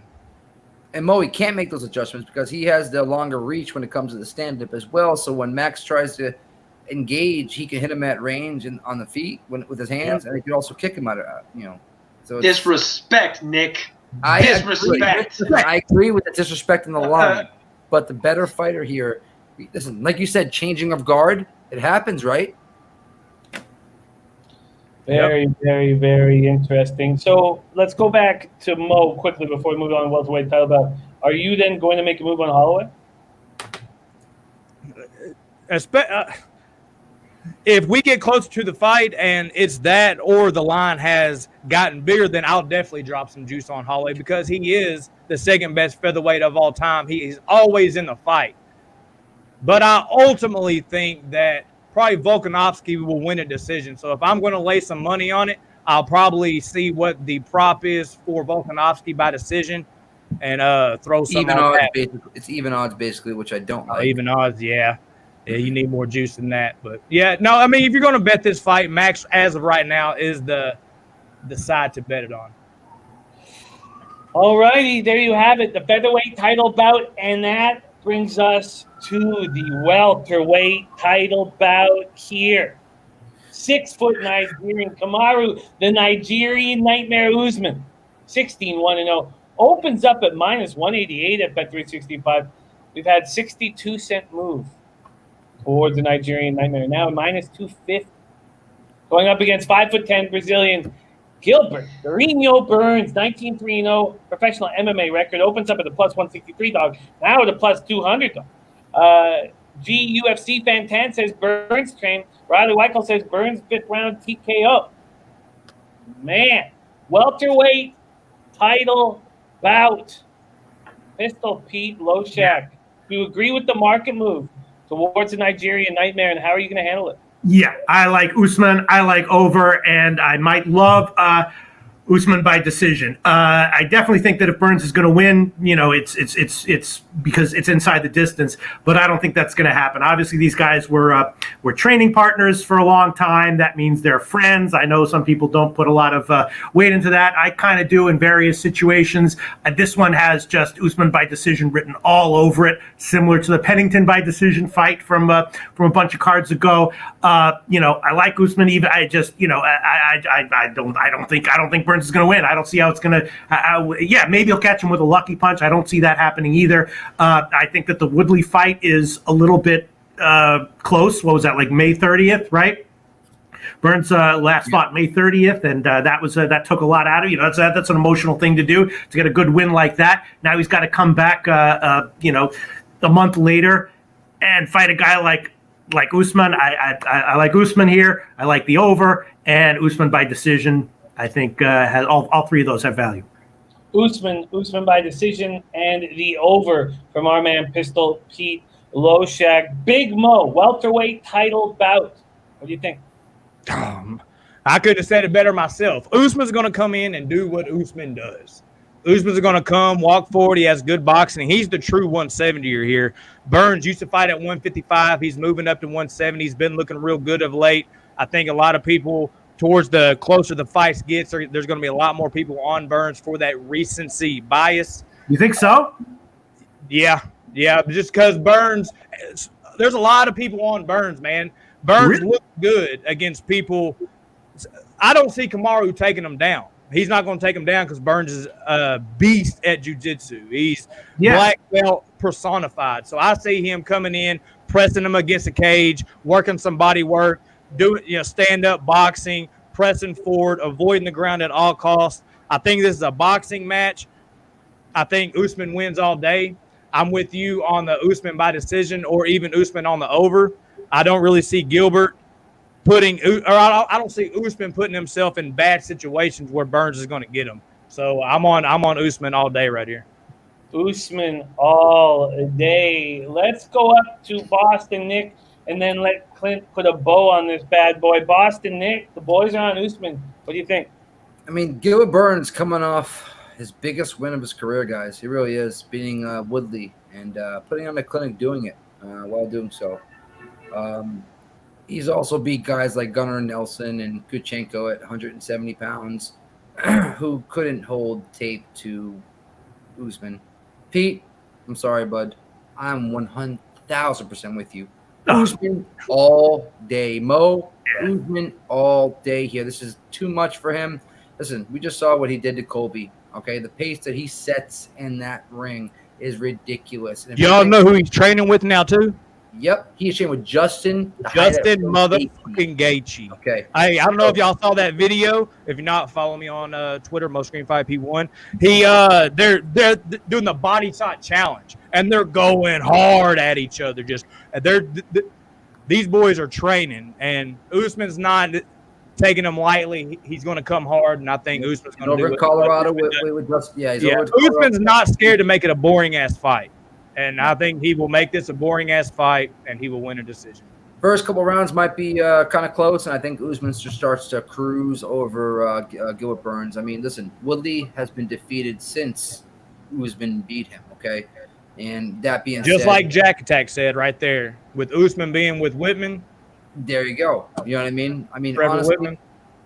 Like you said, Pete, Gilbert Burns has to finish this fight to win this fight. He's not winning the decision against him. The pace he puts on is ridiculous. He's going to have to either clip him and submit him or submit him. Zippy like zippers, whatever that comment is right there. Usman will do his best to keep a fight from happening. Lots of clinching, wall install, just enough not to lose the fight. There you go. Boom. Yes. Bada bing, bada boom. Hit that nail with the hammer. Ka-ching, ka-ching, Usman. Clint, Robert Sella says, I'm sorry, but there's no way Usman can wrestle Burns for 5 rounds, not get submitted. And on the feet, Burns won't be scared of the takedown. Clint, the boys in our analysts are all over Usman. Are you on the same train? Y'all heard it here first. Usman's the side. Go out there and lay that chalk so I can get a better line on Burns. I'm on the Burns train, baby. Let's go. Choo, choo. So let me tell you something. This may be a bet that I simply have to lose, y'all. I have bet on Burns every single fight since he moved up to 170. I have sworn that I will ride this train until it gets derailed. He has made it all the way to the title, and I'm not jumping off because let me tell you something. If Burns takes this fight, we will never see this price tag on him ever again.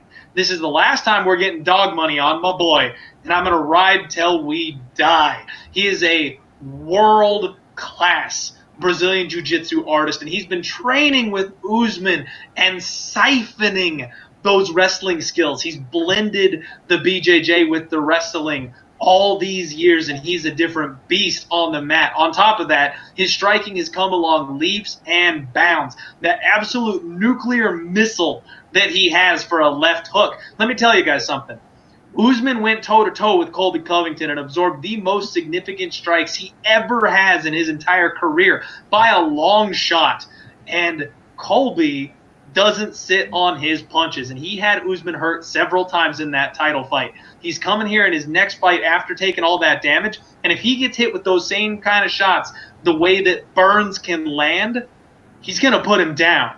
And if he gets put on the ground and is underneath Burns for even a moment, this thing could be very well over. I'm looking at Usman here. Believe it or not, he can win this thing by decision. He can knock out Kamaru Usman. He can finish this thing by submission. But I'm going to wait I'm going to sit back. I disagree with my friend Mo.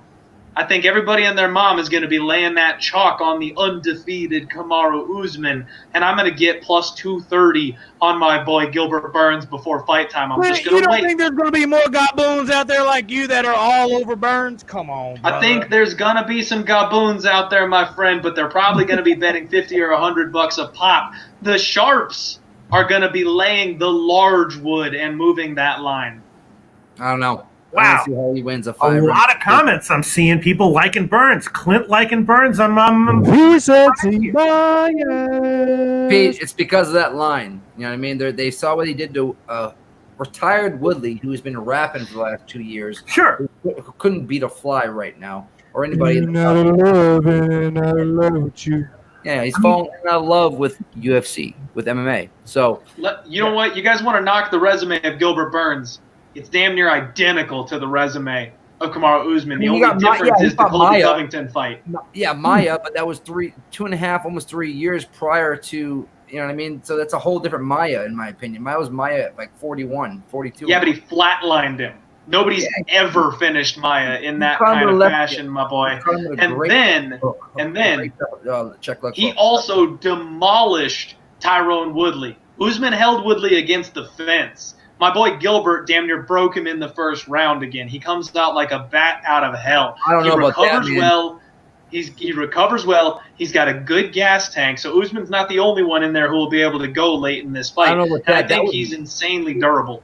That was Woodley about a year prior. Usman had Woodley's face. They have multiple pictures of Woodley looking up at the screen like, what's going on with my life right now? I didn't see that with Gilbert Burns. I saw Gilbert Burns beat Woodley, but he didn't beat him as convincingly as. You didn't see the cut opened up? You didn't see the blood? I saw that cut. Wasn't that a headbutt? He put him down with a big shot in the first round that opened him up immediately. Yeah, come on. That's not the same Woodley that fought Usman. And, come on. It's not? It looked exactly like the same Woodley that fought Usman. Usman was out to Woodley was out to pasture for the Usman fight as well, my boy. And that's what I'm saying, my friends. That's what I'm saying. There's no difference in the level of competition here. And Rafael Dos Anjos, Alexei Kunchenko is the same exact story and probably more dangerous than Rafael Dos Anjos is. Very, very exciting. 3 of our guys on the Nigerian Nightmare. Clint on the other side with Durinho Burns. Now comes to the fun spot on the show. First, I'm going to ask our analysts what their best bet on the main card is. Once we get through that, I'm going to ask them if they had, and this was brought to us by our man in the chat, Matthew S., last week, and it was a lot of fun. Matthew S. wanted to know if you had $1,000 to bet on one fighter to win, just to win, whom would it be? And it was a lot of fun, and you guys were very successful last week as a group. So we're going to do those 2 things. So first off, main card, best bet on the main card. We're going to go around the horn, starting with our man, Pistol, Pete Loshak. Best bet on the main card. All right. I was going to, I don't know. I was hoping for a few more extra seconds, but I'm not sure what I would have done with those seconds. I guess it would be either the Usman fight going the distance or Usman by decision at plus 110. Fuck it. I'll say Usman by decision plus 110. All right. I am jotting these all down. So Pete is Usman by decision at plus 110. Okay. Pete's best bet, main card, Usman by a decision. Big Mo, best bet, main card. I like that one as well, but we're going to go Rose by decision, Jimmy. All right. Just took that from me. By decision. It's okay. Remember, the fact that 2 of you guys are on the same look helps. It gives more insight. It adds. It doesn't take away. So don't be afraid to do that. Big Mo, what do you get? Do you have a number yet for Rose by decision? Yeah, it's plus 165. Rose by decision plus 165. We move up to Clint, the top right corner of the screen. Best bet on the main card. Now, when we go back, so Nick, be ready to do both. We're going to switch it around for the $1,000 bet. We're going to switch it around, start with Nick and go back the other way. So, Nick, you're going to go back to back. Oh, sorry. So be prepared, Nick. Okay, Clint, best bet, main card. Same thing as with the preliminary card, Jimmy. I've only made 2 real bets, so my best bet is gonna be the daddest man on the planet, Max Blessed Holloway. Max Blessed Holloway, and you are getting at least plus 170. All plus lines from our analysts on best bet. Let's go to our man Nick. Best bet main card. Petr Yan inside the distance. Wow. Let's see here. I apologize. Should be about plus 100. Yeah, or I can get it by TKO because I don't think he submits. And I completely agree. There's no submission here. You might as well take that extra 20 cents. Yep, plus 120 Yan by TKO KO. Yan TKO plus 120. There you have it. Everybody in the chat, feel free to pop in your best bet on the main card from Pete. Usman by decision plus 110. Big Mo Rose by decision plus 165. Clint is on Blessed Holloway at plus 170. And Nick is on Yan by TKO at plus 120. Notice all of the plus lines. Now, brought to us last week by Matthew S., and we enjoyed it immensely. By the way, last week with this bet, Matthew S. said, give us a lock on this card. If you had a free $1,000 to put on one fighter to win, whom would it be? Boston Nick put it on Yusuf, the Moroccan Devils, the Lal at minus 110. And plus 110. Sorry? It was plus 110. It was minus 110 that night. Night, Tuesday night. So I locked it in. It opened at plus 100, bet 365, and on that Tuesday night it moved to minus 110. Yep. But I'm sure there was other movement. Regardless, it was a great bet. Kama Death Star Worthy was taken by Clint, and that was a plus 200 opening. And by the time he betted on the Tuesday night, it was plus 225.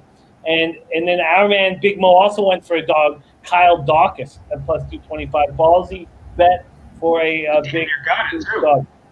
It was a close fight. Very close. So that's what we had week 1. Now we're going week 2, $1,000 bets, and we are just to win. Remember, that was the part that Matthew S. wanted. He said just to win, only to win. Let's start with Boston Nick, $1,000 on one fighter. No, I'm just joking. Paige VanZant, my ass. She I don't know if you guys know, but she didn't know she was fighting at 6 a.m. until 3 days ago. Can I parlay or no? No. One fighter. Alexander Volkanovski at minus 200. It's heavy, but I think he gets the job done. Volk at minus 200 for Boston Nick. Clint, $1,000 on one fighter. And this Volkan, no time. Oezdemir, my friend. $1,000. Take it down. What am I thinking? What were you thinking, Nick? Where's your head? God. Nick, you already had your plan. Hey, already. Jimmy, I'll go ahead and go. I'm going to go ahead and follow my fellow Odd Squad brother Clint, and we're going to go ahead and lock in Volkan. Oh God, can I change it, or is that like is that like illegal? Is that illegal? So It's illegal, I think. Okay, so Volkanovski. Sorry, I don't want to get these mixed up. Volkanovski. Nice second their pick. That's a great $1,000 pick right there.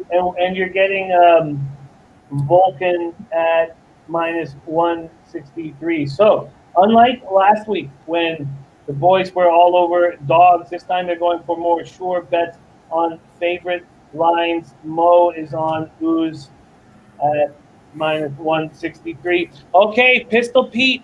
Now, this is on the full card, early prelims, and main event, and main card. $1,000 on any one fighter to win. I don't know. Now I want to change my best bet to not Usman by decision at minus 150. I think that's my best bet of the card.